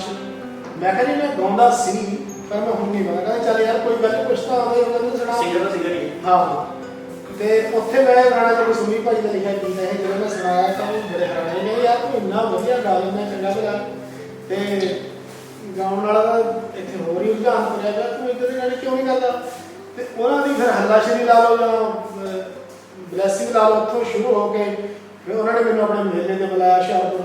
ਉਹ ਮੇਲੇ ਤੋਂ ਅਗਲਾ ਮੇਲਾ, ਉਸ ਤੋਂ ਅਗਲਾ ਮੇਲਾ, ਬਣਾਉਂਦੇ ਚੱਲਦੇ ਫਿਰ ਸਿਲਸਿਲਾ ਜਿਹੜਾ ਦੁਬਾਰਾ ਖੜਾ ਹੋ ਗਿਆ। ਤੇ ਇਸ 'ਚ ਮੈਂ ਇੱਕ ਗੱਲ ਹੋਰ ਕਰਨੀ ਚਾਹਾਂਗਾ ਕਿ ਜਿਹੜਾ ਪੰਜਾਬ ਦੇ ਵਿੱਚ ਪਹਿਲੇ ਮੇਲਿਆਂ, ਅਖਾੜੇ ਜਾਂ ਜਿਹੜੇ ਸਟੇਜ ਲੱਗਦੀਆਂ ਸੀਗੀਆਂ, ਹੁਣ ਉਹ ਸਟੇਜਾਂ ਉਦਾਂ ਦੀਆਂ ਨਹੀਂ ਲੱਗਦੀਆਂ ਹੈਗੀਆਂ ਜੀ। ਇਹ ਕੀ ਤੁਸੀਂ ਮੰਨਦੇ ਹੋ ਕਿ ਇਹ ਜਿਹੜਾ ਹੁਣ YouTube ਵਾਲੀ ਜਨਰੇਸ਼ਨ ਆ ਗਈ ਹੈ ਜਾਂ ਫਿਰ ਲੋਕੀ ਹੁਣ ਆਪਣੇ 'ਚ ਫੋਨ 'ਚ ਇੰਨੇ ਜ਼ਿਆਦਾ ਵਿਅਸਤ ਹੈਗੇ ਕਿ ਲੋਕਾਂ ਕੋਲ ਜਾਣ ਦਾ ਟਾਈਮ ਨਹੀਂ ਹੈ, ਜਾਂ ਆਰਟਿਸਟਾਂ ਦੇ ਗਲੇ 'ਚ ਹੁਣ ਉਹ ਜ਼ੋਰ ਹੀ ਨਹੀਂ ਰਿਹਾ ਕਿ ਉਹ ਸਟੇਜਾਂ ਲਾ ਸਕਣ? ਨਹੀਂ, ਜਿਹੜੇ ਤਾਂ ਜਿਵੇਂ ਮੇਰੇ ਗੋਲੀ ਕਹਿੰਦੇ ਨੇ ਕਿ ਪੜ੍ਹੇ ਹੋਏ ਹੁੰਦੇ, ਕੜੇ ਹੋਏ ਹੁੰਦੇ, ਜਿਹੜੇ ਕੜੇ ਹੋਏ ਬੰਦੇ ਉਹ ਤਾਂ ਸਟੇਜ ਰਾਹੀਂ ਨਿਕਲ ਕੇ ਜਾਂਦੇ, ਕਿਉਂਕਿ ਸਟੇਜ ਤੋਂ ਪਾਸ ਹੋ ਕੇ ਹੀ ਬੰਦਾ ਜਿਹੜਾ ਅਸਲ ਦੇ ਵਿੱਚ ਕਲਾਕਾਰ ਬਣਦਾ ਹੈ। ਬਾਕੀ ਸਟੂਡੀਓ ਦੇ ਵਿੱਚ ਜਾਂ ਇਲੈਕਟ੍ਰੋਨਿਕ ਢੰਗਾਂ ਦੇ ਨਾਲ ਤਾਂ ਸਾਰੇ ਤਕਰੀਬਨ ਗਾ ਹੀ ਦਿੰਦੇ, ਜਦੋਂ ਤੱਕ ਸਟੇਜ 'ਤੇ ਬੰਦਾ ਪਾਸ ਨਾ ਹੋਵੇ ਉਦੋਂ ਤੱਕ ਫਿਰ ਨਹੀਂ ਗੱਲ ਬਣਦੀ। ਅਤੇ ਸਟੇਜਾਂ ਬਹੁਤ ਕਰਨ ਦਾ ਮੈਨੂੰ ਵੀ ਮੌਕਾ ਮਿਲਿਆ, ਬਹੁਤ ਕੀਤੀਆਂ। ਅਤੇ ਕਿਉਂਕਿ ਮੈਂ ਤਾਂ ਸ਼ਾਗਿਰਦੀ ਉਹਨਾਂ ਜਿਨ੍ਹਾਂ ਨੇ ਅਖਾੜਾ ਪਰੰਪਰਾ ਨੂੰ, ਜਿਵੇਂ ਸਾਡੇ ਪੁਆਧ ਦੇ ਵਿੱਚ ਪਹਿਲਾਂ ਆਸਾਰਾਮ ਜੀ ਦਾ ਅਖਾੜਾ ਲੱਗਦਾ ਸੀਗਾ ਧਰਤੀ 'ਤੇ, ਜਦੋਂ ਉਹ ਅਖਾੜੇ ਨੂੰ ਉਹ ਸਟੇਜ 'ਤੇ ਲੈ ਕੇ ਗਏ ਅਤੇ ਮੈਂ ਤਾਂ ਸ਼ਾਗਿਰਦ ਉਹਨਾਂ ਦਾ ਅਖਾੜਿਆਂ ਦੇ ਜਿਹੜੇ ਸਾਡੇ ਇਲਾਕੇ ਦੇ ਬਾਦਸ਼ਾਹ ਰਹੇ ਨੇ ਉਹਨਾਂ ਦਾ ਸ਼ਾਗਿਰਦ ਹਾਂ। ਅਤੇ ਇਸ ਕਰਕੇ ਮੇਰਾ ਤਾਂ ਅਖਾੜਿਆਂ ਨਾਲ ਜਾਂ ਲਾਈਵ ਪਰਫੋਰਮੈਂਸ ਦੇ ਨਾਲ ਬਹੁਤ ਨੇੜੇ ਦਾ ਰਿਸ਼ਤਾ ਹੈ। ਅਤੇ ਮੈਂ ਤਾਂ ਇਸ ਚੀਜ਼ ਨੂੰ ਹਮੇਸ਼ਾ ਮੰਨ ਕੇ ਚੱਲਦਾ ਵੀ ਤੁਸੀਂ ਲੋਕਾਂ ਦੇ ਵਿੱਚ ਬਹਿ ਕੇ ਖੜ੍ਹ ਕੇ ਜਿਹੜੇ ਚੀਜ਼ ਤੁਸੀਂ ਗਾਉਣੀ ਹੈ ਜਾਂ ਆਪਣੀ ਪੇਸ਼ ਕਰਨੀ ਹੈ, ਉਹ ਇੱਕ ਸਟੂਡੀਓ ਦੇ ਵਿੱਚ ਜਾਂ ਇੱਕ ਇੰਡੋਰ ਤੁਸੀਂ ਇਕੱਲਿਆਂ ਨੇ ਕਰ ਦੇਣਾ ਜਾਂ ਜੋੜ ਤੋੜ ਕਰਕੇ ਕਰ ਦੇਣਾ, ਉਹ ਬਹੁਤ ਜ਼ਮੀਨ ਅਸਮਾਨ ਦਾ ਫਰਕ ਹੈ। ਤੇ ਭਾਜੀ ਮਿੱਟੀ ਦੀਆਂ ਦੋ ਗੱਲਾਂ ਤਾਂ ਹਾਂਜੀ ਜ਼ਰੂਰ ਜੀ। ਹੋ ਮਿੱਟੀ ਤੋਂ ਕੀ ਡਰਨਾ ਮਿੱਟੀਏ, ਮਿੱਟੀ ਹੋ ਕੇ ਸਰਨਾ ਮਿੱਟੀਏ, ਮਿੱਟੀ ਤੋਂ ਕੀ ਡਰਨਾ ਮਿੱਟੀਏ, ਮਿੱਟੀ ਹੋ ਕੇ ਸਰਨਾ ਮਿੱਟੀਏ। ਹੁੰਦਾ ਸਰੇ ਬਾਜ਼ਾਰ, ਹੁੰਦਾ ਸਰੇ ਬਾਜ਼ਾਰ, ਤਮਾਸ਼ਾ ਮਿੱਟੀ ਦਾ ਚੱਲ ਵਖਾਵਾ, ਚੱਲ ਵਖਾਵਾ ਯਾਰ, ਤਮਾਸ਼ਾ ਮਿੱਟੀ ਦਾ ਚੱਲ ਵਖਾਵਾ ਯਾਰ, ਤਮਾਸ਼ਾ ਮਿੱਟੀ ਦਾ। ਇਹ 'ਚ ਬਚਪਨ ਤੋਂ ਲੈ ਕੇ ਮਰਨ ਤੱਕ ਦੀ ਜਿਹੜੀ ਸਾਰੀ ਸਟੋਰੀ ਹੈ ਉਹ ਦੱਸੀ ਗਈ ਹੈ। ਮੈਂ ਆਪਣੇ ਦਰਸ਼ਕਾਂ ਨੂੰ ਵੀ ਕਹੂੰਗਾ ਵੀ ਇਹ ਗਾਣਾ ਜਿਹਨੇ ਨਹੀਂ ਸੁਣਿਆ ਸੁਣ ਕੇ ਦੇਖਿਓ, ਤੁਹਾਨੂੰ ਜ਼ਰੂਰ ਇਸ ਇੰਟਰਵਿਊ ਬਾਅਦ ਤਾਂ ਜ਼ਰੂਰ ਸੁਣੋ। ਹਾਂਜੀ ਜੀ। ਤੇ ਜਿੱਦਾਂ ਤੁਸੀਂ ਗੱਲ ਕੀਤੀ ਸਟੇਜਾਂ ਦੀ ਗੱਲ ਕੀਤੀ, ਇੱਕ ਗਾਣੇ ਬਾਰੇ ਮੈਂ ਹੁਣ ਆਪ ਹੀ ਦੱਸਾਂਗਾ, ਤੁਸੀਂ ਦੱਸੋਗੇ। ਤੁਹਾਡੇ ਗਾਣਾ ਤੁਸੀਂ ਸਟੇਜਾਂ ਤੇ ਬੜੇ ਸਾਲ ਆਏ, ਪਰ ਤੁਸੀਂ ਉਹਨੂੰ ਰਿਕਾਰਡ ਬੜੇ ਸਾਲਾਂ ਬਾਅਦ ਜਾ ਕੇ ਕੀਤਾ। ਇਹਦੀ ਕੀ ਕਹਾਣੀ ਹੈਗੀ ਤੇ ਉਹ ਗਾਣਾ ਤੁਸੀਂ ਦਰਸ਼ਕਾਂ ਨੂੰ ਆਪ ਦੱਸੋਗੇ ਕਿਹੜਾ ਗਾਣਾ ਹੈ? ਜੀ ਅਸਲ 'ਚ ਪਹਿਲਾਂ ਜਿਹੜੇ ਗਾਣੇ ਰਿਕਾਰਡ ਹੋ ਗਏ ਜਦੋਂ ਪਹਿਲੇ ਟੋਟੇ ਪਾਏ, ਉਸ ਤੋਂ ਬਾਅਦ ਜਿਹੜੇ ਹੁਣ ਜਿੰਨੇ ਵੀ ਗਾਣੇ ਕਰ ਰਹੇ ਹਾਂ, ਕਈ ਵਾਰ ਆਰਟਿਸਟ ਨੂੰ ਹੁੰਦਾ ਵੀ ਮੇਰਾ ਗਾਣਾ ਲੀਕ ਹੋ ਜਾਏਗਾ ਜਾਂ ਮੇਰਾ ਗਾਣਾ ਕੋਈ ਹੋਰ ਨਾਲ ਰਿਕਾਰਡ ਕਰਾ ਦੇਵੇ, ਉਹ ਸੀਕ੍ਰੇਟ ਰੱਖ ਕੇ ਗਾਣੇ ਨੂੰ ਮਤਲਬ ਰੱਖਦੇ। ਪਰ ਮੈਂ ਆਪਣੇ ਜਿੰਨੇ ਵੀ ਗਾਣੇ ਕਰਾਏ ਮੈਂ ਸਾਰੇ ਪਹਿਲਾਂ ਸਟੇਜ 'ਤੇ ਪਾਸ ਕਰਾਏ ਆ। ਜਿਹੜਾ ਆਡੀਅנס ਨੇ ਕਿਹਾ ਵੀ ਹਾਂ ਇਹ ਗਾਣਾ ਯਾਰ ਤੇਰਾ ਵਧੀਆ ਹੈ, ਇਹਨੂੰ ਤੂੰ ਕਰਾ, ਮੈਂ ਉਹੀ ਗਾਣਾ ਕਰਾਇਆ। ਇਹ ਜਿਹੜੇ ਗਾਣੇ ਤੁਸੀਂ ਗੱਲ ਕਰ ਰਹੇ ਹੋ ਗਾਣਾ ਹੈ ਸੱਚੋ ਸੱਚ। ਸੱਚੋ ਸੱਚ। ਹਾਂਜੀ, ਇਹ ਗਾਣਾ ਦਰਸ਼ਨ ਜੋਗੀ ਜੀ ਨੇ ਲਿਖਿਆ ਤੇ ਇਹ ਗਾਣਾ ਤਕਰੀਬਨ ਮੈਨੂੰ 15-20 ਸਾਲ ਹੋ ਗਏ ਗਾਉਂਦੇ ਨੂੰ। ਤੇ ਜਿਹੜਾ ਮੈਨੂੰ ਹੁਣ ਪਿੱਛੇ ਜਿਹੇ ਰਿਕਾਰਡ ਕਰਨ ਦਾ ਮੌਕਾ ਮਿਲਿਆ, ਇਹ ਗਾਣਾ ਮੇਰੇ ਹਰ ਸਟੇਜ ਤੇ ਪਾਸ ਹੋਇਆ ਗੀਤ ਹੈ ਤੇ ਜਿਹਦੇ ਕਰਕੇ ਮੈਂ ਇਹ ਅਸਲ 'ਚ ਕੰਪਨੀਆਂ ਕਈ ਵਾਰ ਚਾਹੁੰਦੀਆਂ ਨਾ ਤੂੰ ਕੁਛ ਜਿਹੜਾ ਚੱਲਦਾ ਉੱਦਾਂ ਦਾ ਕਰ ਲਓ ਵੀ ਇੱਦਾਂ ਦਾ ਕਰ ਲਓ, ਤੇ ਉਸ ਕਰਕੇ ਗਾਣੇ ਨੂੰ ਥੋੜਾ ਪਿੱਛੇ। ਪਰ ਇਹ ਮੇਰੇ ਦਿਲ 'ਚ ਕੀ ਸੀਗਾ, ਹੁਣ ਜਦੋਂ ਮੈਂ ਆਪਣੇ ਢੰਗ ਨਾਲ ਕੰਮ ਕਰ ਲੈਂਦਾ ਫਿਰ ਮੈਂ ਇਹ ਗਾਣਾ ਰਿਕਾਰਡ ਆਪਣੇ ਦਰਸ਼ਕਾਂ ਵਾਸਤੇ, ਆਪਣੇ ਜਿਹੜੀ ਉਹਦੀ ਆਡੀਅנס ਹੈ, ਜੀ। ਕੁਝ ਉਹ ਕੰਮ ਕਰਦਾ ਹੈ ਆਪਣੇ ਰੂਹ ਦੀ ਸਕੂਨ ਵਾਸਤੇ। ਤਾਂ ਹਾਂਜੀ। ਇਹ ਗਾਣਾ ਮੇਰੇ ਖਿਆਲ ਤੁਹਾਡੀ ਆਪਣੀ ਰੂਹ ਦੀ ਬਿਲਕੁਲ ਜੀ, ਮੇਰੇ ਖੁਰਾਕ ਹੈ। ਬਹੁਤ ਨੇੜੇ ਸੀਗਾ ਇਹ ਗਾਣਾ। ਤੇ ਫਿਰ ਉਹਨਾਂ ਦਾ ਬੰਦਾ ਹਾਂਜੀ ਹਾਂਜੀ ਬਿਲਕੁਲ। ਉਹ ਭਾਈਆਂ ਨਾਲ ਭਾਈ ਭਾਵੇਂ ਬੋਲੇ ਲੱਖ ਨਾ, ਨਾਹਾਂ ਤੋਂ ਸੁਣੀਦੇ ਹੋਏ ਮਾਸ ਰੱਖਣਾ। ਉਹ ਮਾਲ ਨਾ ਸ਼ਰੀਕ ਜਾਵੇ ਉੱਚੀ ਹੈ ਨੂੰ, ਆਉਣ ਨਾ ਭਰਾਵਾਂ ਉੱਤੇ ਦਈਏ ਸੇਕ ਨੂੰ। ਐ ਲੋਕੋ ਆਉਣ ਨਾ ਭਰਾਵਾਂ ਉੱਤੇ ਦਈਏ ਸੇਕ ਨੂੰ। ਕਿਆ ਬਾਤ। ਯਾਨੀ ਹੁਣ ਆਪਾਂ ਥੋੜਾ ਜਿਹਾ ਅੱਗੇ ਵਧਣ ਦੀ ਕੋਸ਼ਿਸ਼ ਕਰਦੇ ਹਾਂ ਜੀ। ਤੁਸੀਂ ਦੋ ਗਾਣਿਆਂ ਤੋਂ ਸ਼ੁਰੂਆਤ ਕੀਤੀ। ਨਹੀਂ, ਸ਼ੁਰੂਆਤ ਤੋਂ ਸੋਲੋ ਤੋਂ ਗਾਣਾ ਵੀ ਗਾਇਆ। ਫਿਰ ਤੁਸੀਂ ਦੋ ਗਾਣਾ ਵੀ ਗਾਇਆ, ਜੀ ਜੀ ਫਿਰ ਵਿੱਚ ਗੈਪ ਵੀ ਰਹਿ ਗਿਆ। ਹਾਂਜੀ ਇਨ ਬਿਟਵੀਨ ਤੁਹਾਡੀ ਮੈਰਿਜ ਵੀ ਹੋਈ। ਹਾਂਜੀ ਤੇ ਇਹ ਤਾਂ ਹੁਣ ਤੁਸੀਂ ਦੱਸੋਗੇ, ਮੈਂ ਤਾਂ ਦਰਸ਼ਕਾਂ ਨੂੰ ਦੱਸ ਦਵਾਂਗਾ ਕਿ ਮੈਡਮ ਵੀ ਬਹੁਤ ਅੱਛਾ ਵਧੀਆ ਗਾਉਂਦੇ ਨੇ, ਹਾਂਜੀ। ਇਸ 'ਚ ਕੋਈ ਸ਼ੱਕ ਨਹੀਂ ਜੀ, ਹੈਗਾ। ਜੀ। ਤੇ ਇਹ ਜਿਹੜਾ ਤੁਹਾਡਾ ਵਿਆਹ ਹੈ ਸਰ, ਅਰੇਂਜ ਮੈਰਿਜ ਹੈ ਜਾਂ ਲਵ ਮੈਰਿਜ? ਕਿਉਂਕਿ ਨਾਰਮਲੀ ਆਰਟਿਸਟ ਨੇ ਕਿਤੇ ਨਾ ਕਿਤੇ ਟੱਕਰਦੇ ਆ ਟਾਈਮ ਇਹ ਲਵ ਅਰੇਂਜ ਮੈਰਿਜ ਹੈ ਸਾਡੀ। ਅੱਛਾ ਠੀਕ ਹੈ ਜੀ। ਇਹ ਜਾਨੀ ਕਿ ਅਸੀਂ ਪਿਆਰ ਨੂੰ ਅਰੇਂਜ ਕਰ ਲਿਆ ਬਾਅਦ ਚ, ਬਿਲਕੁਲ। ਹੈ ਨਾ। ਮੈਂ ਲੜਾਈ ਨਹੀਂ ਕੀਤੀ, ਪਿਆਰ ਨਾਲ ਮਨਾ ਲਿਆ। ਹਾਂ ਬਿਲਕੁਲ। ਕਿਉਂਕਿ ਲੜਾਈ ਵਾਲਾ ਤਾਂ ਕਾਰਨ ਨਹੀਂ, ਸਾਡਾ ਸੇਮ ਪ੍ਰੋਫੈਸ਼ਨ ਸੀਗਾ, ਸਾਰਾ ਕੁਝ ਕੋਈ ਇਦਾਂ ਦਾ ਕੋਈ ਹੈ ਨਹੀਂ ਸੀਗਾ। ਅਸਲ 'ਚ ਮੇਰੀ ਮੁਲਾਕਾਤ ਜਿਹੜੀ ਨਵੇਂ ਸਾਲ ਨੂੰ ਹੋਈ ਸੀਗੀ, ਇੱਥੇ ਜੀਰਕਪੁਰ ਸਾਡਾ ਪ੍ਰੋਗਰਾਮ ਸੀਗਾ, ਉੱਥੇ ਅਸੀਂ ਮਿਲੇ ਤੇ ਉਹ ਆਪਣੇ ਕੰਪਨੀ ਤੋਂ ਆਏ ਸੀਗੇ, ਮੈਂ ਆਪਣੀ ਕੰਪਨੀ ਤੋਂ ਗਿਆ ਸੀਗਾ। ਦੋਨਾਂ ਦਾ ਜੇ ਘਰ ਜਾ ਕੇ ਗਾਠਣਾ ਪਵੇ ਦਾ ਸਾਲ ਯਾਦ ਹੈ? ਸਾਲ ਹੈਗਾ ਜੀ 2008। ਚਲੋ ਫਿਰ ਠੀਕ ਹੈ, ਫਿਰ ਬਚ ਗਏ ਤੁਸੀਂ ਅੱਜ। ਹਾਂ, ਸਾਲ 2008 ਦੀ ਗੱਲ ਹੈ।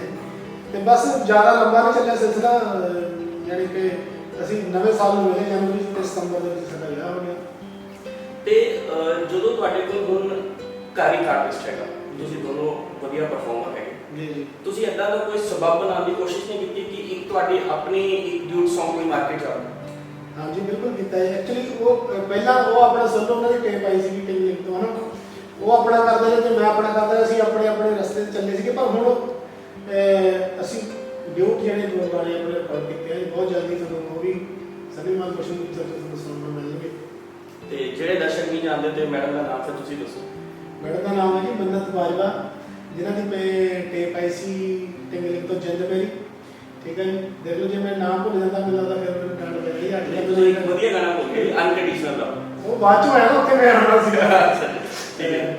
ਜਿੰਦ ਮੇਰੀ ਤੋਂ ਬਾਅਦ ਫਿਰ ਅਨਕੰਡੀਸ਼ਨਲ ਲਵ। ਐਕਚੁਅਲੀ ਮੇਰੇ ਨਾਲ ਗੈਪ ਉਹਨਾਂ ਨੇ ਪਿਆ ਕਿਉਂਕਿ ਅਸੀਂ ਦੋਨੋਂ ਉਦੋਂ ਚਾਹੁੰਦੇ ਸੀ ਕਿ ਅਸੀਂ ਬਾਹਰ ਸੈਟਲ ਹੋ ਜਾਈਏ। ਤੇ ਸਾਡੇ ਨਾਲ ਟ੍ਰੈਜਡੀਆਂ ਇਹ ਵੀ ਹੋਈਆਂ ਵੀ ਜਿੰਨਾ ਕੁ ਅਸੀਂ ਆਪਣੀ ਗਾਇਕੀ ਤੋਂ ਜਾਂ ਪੈਸੇ ਜੋੜੇ ਸੀ ਕਮਾਈ ਸੀ ਨਾ, ਉਹ ਸਾਨੂੰ ਬਾਅਦ ਦੇ ਚੱਕਰ 'ਚ ਵੀ ਬਹੁਤ ਖਰਾਬ ਹੋਈਆਂ ਸੀ। ਮੇਰੇ ਆਪਣੇ ਅਸੀਂ ਇਹ ਤਾਂ ਸੁਣਿਆ ਹੈਗਾ ਕਿ ਕਲਾਕਾਰ ਠੱਗੀਆਂ ਮਾਰ ਕੇ ਬਾਹਰ ਕਬੂਤਰ ਉਡਾਉਂਦੇ, ਮਤਲਬ ਤੁਹਾਡੇ ਕਬੂਤਰ ਵੀ ਉਡਾ ਗਏ? ਹਾਂਜੀ, ਸਾਡੇ ਕਬੂਤਰ ਉਡਾ ਗਿਆ। ਉਹ ਆਪਣੇ ਦੋਸਤ ਸੀਗੇ ਜਿਨ੍ਹਾਂ ਨੇ ਮਤਲਬ ਬਹੁਤ ਨੇੜੇ ਦੇ ਸੀਗੇ ਤੇ ਸਾਡੇ ਪੈਸੇ ਵੀ ਬਹੁਤ ਖਰਾਬ ਹੋਏ। ਮਤਲਬ ਜਿਹੜੇ ਗੈਪ ਦੇ ਸਰਕਮਸਟੈਂਸ ਨੇ ਉਹਨਾਂ ਵਿੱਚੋਂ ਇੱਕ ਕਾਰਨ ਇਹ ਹੀ ਸੀਗਾ ਵੀ ਅਸੀਂ ਚਾਹੁੰਦੇ ਸੀਗੇ ਵੀ ਆਪਾਂ ਕੁਝ, ਕਿਉਂਕਿ ਫਾਈਨੈਂਸ਼ਲੀ ਜੇ ਤੁਸੀਂ ਸਟਰੋਂਗ ਹੋ ਤਾਂ ਹੀ ਤੁਸੀਂ ਇਸ ਫੀਲਡ ਵਿੱਚ ਕਰ ਸਕਦੇ ਹੋ। ਅਸੀਂ ਚਾਹੁੰਦੇ ਸੀ ਕਿ ਅਸੀਂ ਬਾਹਰ ਸੈਟਲ ਹੋ ਕੇ ਗਾਣੇ ਕਰੀਏ, ਪਰ ਉਹ ਸਾਰਾ ਸਾਡਾ ਜਿੰਨਾ ਵੀ ਸੀਗਾ ਜੋੜਿਆ ਕਮਾਇਆ ਉਹ ਸਾਰਾ ਸਾਡੇ ਫਰੈਂਡ ਸਰਕਲ ਲਈ ਖਰਾਬ ਕਰਤਾ। ਤੇ ਕਹਿੰਦੇ ਤੁਸੀਂ ਕਹਿੰਦੇ ਆਪਣੇ ਸਰਕਲ 'ਚ ਹੀ ਕੋਈ ਤੁਹਾਨੂੰ ਜਿੱਦਾਂ ਕਹਿੰਦੇ ਪੋਚਾ ਮਾਰ ਗਿਆ। ਹਾਂਜੀ ਹਾਂਜੀ। ਤੇ ਵੈਸੇ ਤਾਂ ਪੁੱਛਣਾ ਨਹੀਂ ਚਾਹੀਦਾ, ਜੇ ਤੁਸੀਂ ਦੱਸਣਾ ਚਾਹੋ ਤਾਂ ਕਿਹੜਾ ਐਡਾ ਕਲਾਕਾਰ ਹੈ ਜਿਹੜਾ ਤੁਹਾਨੂੰ ਪਹੁੰਚ ਗਿਆ? ਕਲਾਕਾਰ ਬਹੁਤ, ਦੇਖੋ ਕਲਾਕਾਰ ਜਦ ਤੱਕ ਤੁਸੀਂ ਦੋਸਤੀ ਦੇ ਨਾਤੇ ਵਿਚਰਦੇ ਆ, ਫਿਰ ਤੁਸੀਂ ਉਸ ਚੀਜ਼ ਨੂੰ ਕਈ ਵਾਰ ਨਹੀਂ ਸਮਝਦੇ ਵੀ ਨਾ ਕਿ ਜਦੋਂ ਤੁਹਾਡੇ ਨਾਲ ਹਾਦਸਾ ਹੋ ਜਾਂਦਾ ਫਿਰ ਤੁਹਾਨੂੰ ਲੱਗਦਾ ਵੀ ਇਹ ਬੰਦਾ ਕਲਾਕਾਰੀ ਕਰ ਗਿਆ ਨਾ। ਮੇਰੇ ਬਹੁਤ ਅੱਛੇ ਸੰਬੰਧ ਵੀ ਸੀਗੇ, ਬਹੁਤ ਪਿਆਰ ਵੀ ਸੀਗਾ ਉਹਨਾਂ ਨਾਲ ਨਾ। ਮੇਰੇ ਗਾਣੇ 'ਚ ਵੀ ਆਏ ਆ ਉਹ, ਇਹ ਆਪਣਾ ਮਾਡਲ ਵੀ ਕੰਮ ਕੀਤਾ। ਠੀਕ ਹੈ। ਪਰ ਜਦੋਂ ਸਾਰਾ ਉਹਨਾਂ ਨੇ ਇੰਨਾ ਖੇਲ ਖਰਾਬ ਕੀਤਾ ਵੀ ਉਸ ਚੀਜ਼ ਤੋਂ ਉੱਭਰਨ ਨੂੰ ਮੈਨੂੰ ਹੁਣ 2008 ਤੋਂ ਮੈਨੂੰ 18 ਲੱਗੇ, ਯਾਨੀ ਕਿ 10 ਸਾਲ ਉਹ ਜਿੰਨਾ ਵੀ ਸਾਰਾ ਅਸੀਂ ਇਕੱਠਾ ਕਮਾਇਆ ਸੀਗਾ ਪ੍ਰੋਪਰਟੀ ਦੇ ਨਾਲ ਜਾਂ ਇਹ ਲਾ ਲਓ ਵੀ ਗਾਇਕੀ ਤੋਂ ਜੋ ਵੀ ਸਾਰਾ ਕੁਝ ਇਕੱਠਾ ਕੀਤਾ ਸੀਗਾ ਉਹ ਸਾਰਾ ਉਹਨਾਂ ਨੇ ਪਹੁੰਚਾ ਦਿੱਤਾ। ਤੇ ਉਸ ਚੀਜ਼ ਤੋਂ ਉੱਪਰ ਨੂੰ ਮੈਨੂੰ 10 ਸਾਲ ਲੱਗੇ ਕਿਉਂਕਿ ਇੱਕ ਤਾਂ ਫਾਈਨੈਂਸ਼ੀਅਲੀ ਤੁਸੀਂ ਪਿੱਛੇ ਚਲੇ ਜਾਂਦੇ ਹੋ, ਦੂਸਰਾ ਮੈਂਟਲੀ ਜਿਹੜਾ ਤੁਹਾਡਾ ਲੈਵਲ ਹੁੰਦਾ ਨਾ ਉਹ ਵੀ ਤੁਹਾਡਾ ਫਿਰ ਫੋਕਸ ਘੱਟ ਜਾਂਦਾ ਕੰਮ ਤੇ। ਇਹ ਚੀਜ਼ ਨੇ ਮੈਨੂੰ ਬਹੁਤ ਫਿਰ ਸੈਟਲ। ਤੇ ਮੈਂ ਜੇ ਇਸ ਚੀਜ਼ ਨਾਲ ਆਪਾਂ ਕਹਿੰਦੇ ਨਾ ਇੱਕ ਚੀਜ਼ ਹੁੰਦੀ ਹੈ ਡੈਸਟੀਨੀ। ਜੀ ਕਿ ਹੋ ਸਕਦਾ ਤੁਹਾਡੀ ਇੰਡਸਟਰੀ ਲਿਖਿਆ ਸੀਗਾ ਕਿ ਜੇ ਤੁਸੀਂ ਸ਼ਾਇਦ ਉਹ ਕਲਾਕਾਰ ਤੁਹਾਨੂੰ ਧੋਖਾ ਨਾ ਦਿੰਦਾ, ਤੁਸੀਂ ਕੈਨੇਡਾ ਚਲੇ ਗਏ ਹੁੰਦੇ ਤਾਂ ਸ਼ਾਇਦ ਤੁਸੀਂ ਇੰਡਸਟਰੀ 'ਚ ਦੁਬਾਰਾ ਵਾਪਸ ਆਉਂਦੀ ਨਹੀਂ ਸੋਚਦੇ। ਤੁਹਾਨੂੰ ਲੱਗਦਾ ਕਿ ਸ਼ਾਇਦ ਤੁਹਾਡੇ ਨਾਲ ਜੇ ਹੁਣ ਤਾਂ ਚਲੋ ਹੋ ਬੈਠਾ, ਉਸ ਵੇਲੇ ਚਲੋ ਬੁਰਾ ਲੱਗਦਾ, ਪਰ ਤੁਹਾਨੂੰ ਨਹੀਂ ਲੱਗਦਾ ਕਿ ਸ਼ਾਇਦ ਉਹ ਤੁਹਾਡਾ ਸੇ ਟਰਨਿੰਗ ਪੁਆਇੰਟ ਹੈ ਕਿ ਤੁਹਾਨੂੰ ਦੁਬਾਰਾ ਇੰਡਸਟਰੀ 'ਚ ਆਉਣ ਦਾ ਮੌਕਾ ਮਿਲੇ? ਹਾਂਜੀ, ਨਹੀਂ ਜੇ ਆਪਾਂ ਬਾਹਰ ਚਲੇ ਵੀ ਜਾਂਦੇ ਆਪਾਂ ਕੰਮ ਫੇਰ ਵੀ ਬਾਹਰ ਹੀ ਗਏ। ਵੀ ਜੀ ਆਪਾਂ ਹਰ ਤਰ੍ਹਾਂ ਦੀ ਗੱਲ ਕਰ ਲਈ ਤੁਹਾਡੀ ਲਾਈਫ ਦੀ, ਚੰਗੇ ਮਾੜੇ ਵਕਤ ਦੀ ਗੱਲ ਕਰ ਲਈ। ਇੱਕ ਅੱਜ ਕੱਲ੍ਹ ਦੇ ਵਕਤ 'ਚ ਇੱਕ ਇਹਨੂੰ ਅਸੀਂ ਕਹਿ ਸਕਦੇ ਜਨਮਾਨਸ ਲਹਿਰ ਚੱਲ ਰਹੀ ਹੈ। ਹਾਂਜੀ ਜਿਹੜੇ ਸਾਡੇ ਕਿਸਾਨ ਬਾਰਡਰਾਂ ਤੇ ਬਹਿ ਕੇ ਇਸ ਵੇਲੇ ਅੰਦੋਲਨ ਕਰ ਰਹੇ ਨੇ, ਉਸ 'ਚ ਸਾਡੇ ਜਿਹੜਾ ਆਰਟਿਸਟ ਕਮਿਊਨਿਟੀ ਹੈ, ਖਾਸ ਕਰ ਸਿੰਗਰ ਗਾਇਕ ਪੰਜਾਬ ਦੇ ਖਾਸ ਕਰ, ਉਹਨਾਂ ਨੇ ਇਹਨੂੰ ਬੜਾ ਹੁੰਗਾਰਾ ਦਿੱਤਾ। ਹਾਂਜੀ, ਤੁਸੀਂ ਕਿੱਦਾਂ ਮੰਨਦੇ ਹੋ ਕਿ ਇਹਨਾਂ ਨੇ ਐਕਚੁਅਲ ਸਪੋਰਟ ਕਰ ਰਹੇ ਹੈਗੇ ਆ ਜਾਂ ਸਿਰਫ ਸਾਰੇ ਉੱਥੇ ਪਬਲਿਸਿਟੀ ਵਾਸਤੇ ਜਾ ਰਹੇ? ਨਹੀਂ ਦੇਖੋ ਸਪੋਰਟ ਤਾਂ ਸਾਰੇ, ਕਿਉਂਕਿ ਜਿਹੜੇ ਵੀ ਆਰਟਿਸਟ ਹੈਗੇ ਬੇਸਿਕਲੀ ਹੈ ਤਾਂ ਪੰਜਾਬੀ ਹੈ ਨਾ ਉਹ, ਜਾਂ ਕਿਸਾਨੀ ਨਾਲ ਸੰਬੰਧਿਤ ਹੈ, ਕਿਉਂਕਿ ਕਿਸਾਨੀ ਇੱਕ ਇੱਦਾਂ ਦਾ ਮੁੱਦਾ ਜਿੱਥੋਂ ਕੋਈ ਵੀ ਅਛੂਤਾ ਨਹੀਂ ਰਹਿ ਸਕਦਾ। ਸੋ ਕਲਾਕਾਰਾਂ ਦੀ ਬਹੁਤ ਇਹਦੇ ਵਿੱਚ ਯੋਗਦਾਨ ਰਿਹਾ ਕਲਾਕਾਰਾਂ ਨੇ, ਕਿਉਂਕਿ ਮੈਨੂੰ ਜਿੱਥੇ ਤੱਕ ਲੱਗਦਾ ਵੀ ਜਦੋਂ ਇਹ ਅੰਦੋਲਨ ਸ਼ੁਰੂ ਹੋਇਆ ਨਾ, ਉਦੋਂ ਕਲਾਕਾਰਾਂ ਨੇ ਹੀ ਇਸ ਨੂੰ ਉਸ ਸਿਖਰ ਤੱਕ ਪਹੁੰਚਾਉਣ ਦੀ ਮਦਦ ਕੀਤੀ ਹੈ ਜਿਹੜੇ ਸਿਖਰ ਤੇ ਹੁਣ ਇਹ ਅੰਦੋਲਨ ਚੱਲ ਰਿਹਾ। ਇਸ ਅੰਦੋਲਨ ਕਰਕੇ ਹੁਣ ਜਿਵੇਂ ਐਮੀ ਵਿਰਕ ਸਾਹਿਬ ਦਾ ਤੁਸੀਂ ਦੇਖਦੇ ਹੋਣੇ ਵਿਰੋਧ ਹੋ ਰਿਹਾ ਕਈ ਜਗ੍ਹਾ ਤੇ ਵੀ ਉਹਨਾਂ ਨੇ ਉਹ ਜੀ ਦੇ ਪ੍ਰੋਗਰਾਮ ਤੇ ਨਹੀਂ ਜਾਣਾ ਚਾਹੀਦਾ ਸੀ, ਜਾਂ ਉਹਨਾਂ ਨੂੰ ਕਪਿਲ ਸ਼ਰਮਾ ਦੇ ਸ਼ੋਅ ਤੇ ਨਹੀਂ ਜਾਣਾ ਚਾਹੀਦਾ ਸੀਗਾ। ਬਹੁਤ ਸਾਰੀਆਂ ਇੱਦਾਂ ਦੀਆਂ ਗੱਲਾਂ ਸਾਹਮਣੇ ਆ ਗਈਆਂ, ਪਰ ਉਸ ਗੱਲ ਨੂੰ ਉਹ ਆਪ ਕਲੈਰੀਫਾਈ ਕਰ ਚੁੱਕੇ ਕਿ ਉਹ ਪਹਿਲੀਆਂ ਕਮਿਟਮੈਂਟਸ ਜਿਹੜੀਆਂ ਸੀਗੀਆਂ ਉਹਨਾਂ ਦੀਆਂ ਉਸ ਅੰਦੋਲਨ ਨੂੰ ਲੈ ਕੇ। ਸੋ ਕਮਿਟਮੈਂਟ ਸੀਗੀਆਂ, ਉਹ ਤੁਹਾਡੀ ਗੱਲ ਠੀਕ ਹੈ, ਪਰ ਜੇ ਤੁਸੀਂ ਇੱਕ ਜਗ੍ਹਾ ਖੜੇ ਹੋ ਤਾਂ ਖੜੇ ਹੋ ਨਾ ਨੇ ਸ਼ੋਅ ਕਪਿਲ ਸ਼ਰਮਾ ਦਾ ਸ਼ੋਅ ਕਿਹੜਾ ਐਡਾ ਵੱਡਾ ਹੋਵੇ ਨਾ ਉਹਨਾਂ ਦੀ ਸਾਡਾ ਫਿਲਮ ਸੀਗੀ, ਫਿਲਮ ਤਾਂ ਅਜੇ ਦੇਵਗਨ ਨੂੰ ਫਰਕ ਪੈ ਗਿਆ, ਅਮੀ ਵਿਰਕ ਨੂੰ ਨਹੀਂ ਫਰਕ ਪੈਂਦਾ ਸੀਗਾ ਜੇ ਨਹੀਂ ਵੀ ਜਾਂਦਾ। ਦੇਖੋ ਇਹ ਤਾਂ ਹੁਣ ਫਰਕ ਪੈਂਦਾ ਜਾਂ ਨਹੀਂ ਪੈਂਦਾ ਜਾਂ ਕਿੰਨਾ ਪੈਂਦਾ ਹੈ ਤਾਂ ਹੁਣ ਉਹੀ ਦੱਸ ਸਕਦੇ ਨੇ ਕਿ ਜਿਨ੍ਹਾਂ ਨੇ, ਕਿਉਂਕਿ ਐਗਰੀਮੈਂਟਸ ਜਿਹੜੇ ਹੁੰਦੇ ਆ ਤੁਹਾਨੂੰ ਪਤਾ ਹੀ ਹੈ ਵੀ ਜਦੋਂ ਆਪਾਂ ਫਿਲਮਾਂ ਦੇ ਜਾਂ ਆਪਾਂ ਖਾਸ ਕਰਕੇ ਜਦੋਂ ਆਪਾਂ ਇੰਡਸਟਰੀ ਦੇ ਵਿੱਚ ਪੈਰ ਰੱਖਦੇ ਉੱਥੇ ਜਿਹੜੇ ਵੀ ਕੰਮ ਕਰਨ ਤੋਂ ਪਹਿਲਾਂ ਐਗਰੀਮੈਂਟਸ ਹੁੰਦੇ ਆ ਬਹੁਤ ਜ਼ਿਆਦਾ ਸਟਰੋਂਗ ਹੁੰਦੇ ਆ। ਤੇ ਬਾਕੀ ਕੰਮ ਆਰਟਿਸਟ ਨੇ ਕਰਨਾ ਹੁੰਦਾ। ਦੇਖੋ ਜੀ ਇਹ ਤਾਂ ਇੱਕ ਮੇਰੇ ਖਿਆਲ ਦੇ ਨਾਲ ਥੋੜੀ ਜਿਹੀ ਮੈਨੂੰ ਲੱਗਦਾ ਜ਼ਿਆਦਤੀ ਹੋ ਗਈ ਹੈ, ਕਿਉਂਕਿ ਐਡੀ ਗੱਲ ਵੀ ਨਹੀਂ ਹੈਗੀ। ਦਿਲੋਂ ਨਾਲ ਹੀ ਹੈ ਨਾ, ਉਹ ਦਿਲੋਂ ਨਾਲ ਹੈ। ਹਰ ਧਰਨੇ ਦੇ ਵੀ ਮੇਰੇ ਖਿਆਲ ਵੀ ਪਹੁੰਚੇ ਹੈਗੇ, ਜਿੰਨਾ ਉਹਨਾਂ ਨੇ ਹੋ ਸਕਿਆ ਉਸ ਲਈ ਐਫਰਟ ਵੀ ਕੀਤੇ ਹੈ। ਜਿਵੇਂ ਦਿਲਜੀਤ ਨੇ ਮੇਰੇ ਖਿਆਲ 1 ਕਰੋੜ ਰੁਪਇਆ ਕਿੰਨਾ ਮਤਲਬ ਡੋਨੇਟ ਵੀ ਕੀਤਾ ਹੈ ਨਾ, ਸਾਰਿਆਂ ਨੇ ਬਹੁਤ ਮਤਲਬ ਯੋਗਦਾਨ ਦਿੱਤਾ, ਕਿਉਂਕਿ ਪੰਜਾਬ ਦਾ ਬੱਚਾ ਇਸ ਟਾਈਮ ਇਸ ਅੰਦੋਲਨ ਲਈ ਲੱਗਿਆ ਹੋਇਆ। ਤੇ ਮੈਨੂੰ ਨਹੀਂ ਲੱਗਦਾ ਵੀ ਕੋਈ ਜਿਹੜਾ ਇੱਦਾਂ ਹੀ ਜਿਹਨੂੰ ਕਹਿੰਦੇ ਆ ਕਿਰਤ ਘਾਣਾ ਬੰਦਾ ਕੋਈ ਹੋਵੇ ਜਿਹੜਾ ਇਸ ਅੰਦੋਲਨ ਦੀ ਸਪੋਰਟ ਨਹੀਂ ਕਰਦਾ। ਕਲਾਕਾਰਾਂ ਬਾਰੇ ਤਾਂ ਮੈਂ ਇਹ ਕਹਿੰਦਾ ਕਿ ਕਲਾਕਾਰ ਤਬਕਾ ਇੱਕ ਐਸਾ ਹੈ ਜਿਹੜਾ ਹਰ ਟਾਈਮ ਹਰ ਸਮੇਂ ਇਸ ਅੰਦੋਲਨ ਦੇ ਨਾਲ ਜੁੜਿਆ ਹੈ। ਨਹੀਂ, ਪਰ ਜਿਹੜੇ ਲੋਕੀ ਐਮੀ ਵਿਰਕ ਨਾਲ ਅਪੋਜ਼ ਕਰ ਰਹੇ ਉਹਨਾਂ ਨੂੰ ਵੀ ਤਾਂ ਦੇਖਣਾ ਚਾਹੀਦਾ ਉਸ ਬੰਦੇ ਨੇ ਸਾਲ 1.5 ਸਾਲ ਉਹਨਾਂ ਨੂੰ ਸਪੋਰਟ ਵੀ ਤਾਂ ਪੂਰਾ ਦਿੱਤਾ। ਕਿਤੇ ਨਾ ਕਿਤੇ ਉਹ ਵੀ ਤਾਂ ਇੱਕਦਮ ਬੁਲਬੁਲੇ ਦੀ ਤਰ੍ਹਾਂ ਉਬਲ ਕੇ ਡਗਾਵੇ ਜਾ ਕੇ ਗੱਲਾਂ ਕਰ ਰਹੇ। ਉਹ ਭਾਈ ਇੱਦਾਂ ਹੈ ਵੀ ਦੇਖੋ ਇੱਕ ਸੈਲੀਬ੍ਰਿਟੀ ਨੂੰ ਟਾਰਗੇਟ ਕਰਨਾ ਬੜਾ ਸੌਫਟ ਟਾਰਗੇਟ ਜਿਹੜਾ ਕਹਿੰਦੇ ਕਲਾਕਾਰ ਜਿਹੜਾ ਹੁੰਦਾ ਉਹ ਕੁਝ ਕੁ ਬੰਦੇ ਇੱਦਾਂ ਦੇ ਹੁੰਦੇ ਜਿਹੜੇ ਹਮੇਸ਼ਾ ਇੱਦਾਂ ਦੀ ਚੀਜ਼ ਭਾਲਦੇ ਰਹਿੰਦੇ ਆ ਵੀ ਅਸੀਂ ਕਿਸੇ ਨੂੰ ਟਾਰਗੇਟ ਕਰਕੇ। ਤੇ ਹੁਣ ਮੈਂ ਕਿਸੇ ਕਲਾਕਾਰ ਲਈ ਝੰਡਾ ਲੈ ਕੇ ਖੜਾ ਹੋਇਆ, ਕਲਾਕਾਰ ਨੂੰ ਤਾਂ ਸਾਰੇ ਜਾਣਦੇ ਹੀ ਹੈ। ਜਦੋਂ ਮੈਂ ਉਹਦੇ ਖਿਲਾਫ ਪਰਚਾ ਚੱਕ ਕੇ ਖੜ ਗਿਆ ਤਾਂ ਉਹ 4 ਬੰਦੇ ਮੈਨੂੰ ਵੀ ਜਦ ਲੱਗਦੇ ਨੇ ਯਾਰ ਬੰਦਾ ਕੌਣ ਹੈ। ਉਹ ਸਿਰਫ ਆਪਣੀ ਸੈਲਫ ਜਿਹੜੀ ਇੱਕ ਉਹਦੇ ਲਈ ਨਾ ਪਬਲਿਸਿਟੀ ਲਈ ਸੌਫਟ ਟਾਰਗੇਟ ਕਰਦੇ ਆ। ਅੱਜ ਕੱਲ੍ਹ ਵੀ ਹੋ ਗਿਆ ਕਿ ਜੇ ਤੁਹਾਨੂੰ ਆਪਣਾ ਕੰਮ ਕਰਕੇ ਪਬਲਿਸਿਟੀ ਮਿਲਦੀ ਤਾਂ ਦੂਜਿਆਂ ਨੂੰ ਗਾਲਾਂ ਕੱਢ ਕੇ ਤਾਂ ਮਿਲ ਜਾਂਦੀ ਹੈ। ਵਿੱਚ ਜ਼ਿਆਦਾਤਰ ਬੰਦੇ ਇੱਦਾਂ ਦੇ ਮੈਨੂੰ ਲੱਗਦਾ ਵੀ ਇੱਦਾਂ ਦੇ ਬੰਦੇ ਵਿੱਚ ਹੈਗੇ ਆ।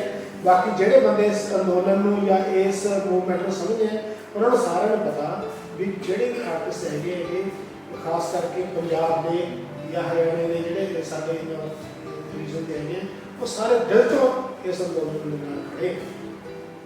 ਗਿਆਨੀ ਜੀ ਸੁਣਨ 'ਚ ਗੱਲ ਆਈ ਸੀ, ਸੱਚ ਹੈ ਜਾਂ ਝੂਠਾ ਤੁਸੀਂ ਦੱਸੋ, ਕਿ ਇੱਕ ਟਾਈਮ ਐਸਾ ਵੀ ਸੀਗਾ ਕਿ ਮਸ਼ਹੂਰ ਰੈਪਰ ਹਨੀ ਸਿੰਘ ਨੇ ਵੀ ਤੁਹਾਨੂੰ ਅਪਰੋਚ ਕੀਤਾ ਸੀਗਾ ਆਪਣਾ ਗਾਣਾ ਗਾਉਣ ਵਾਸਤੇ, ਉਹ ਕਿਸ ਤੋਂ?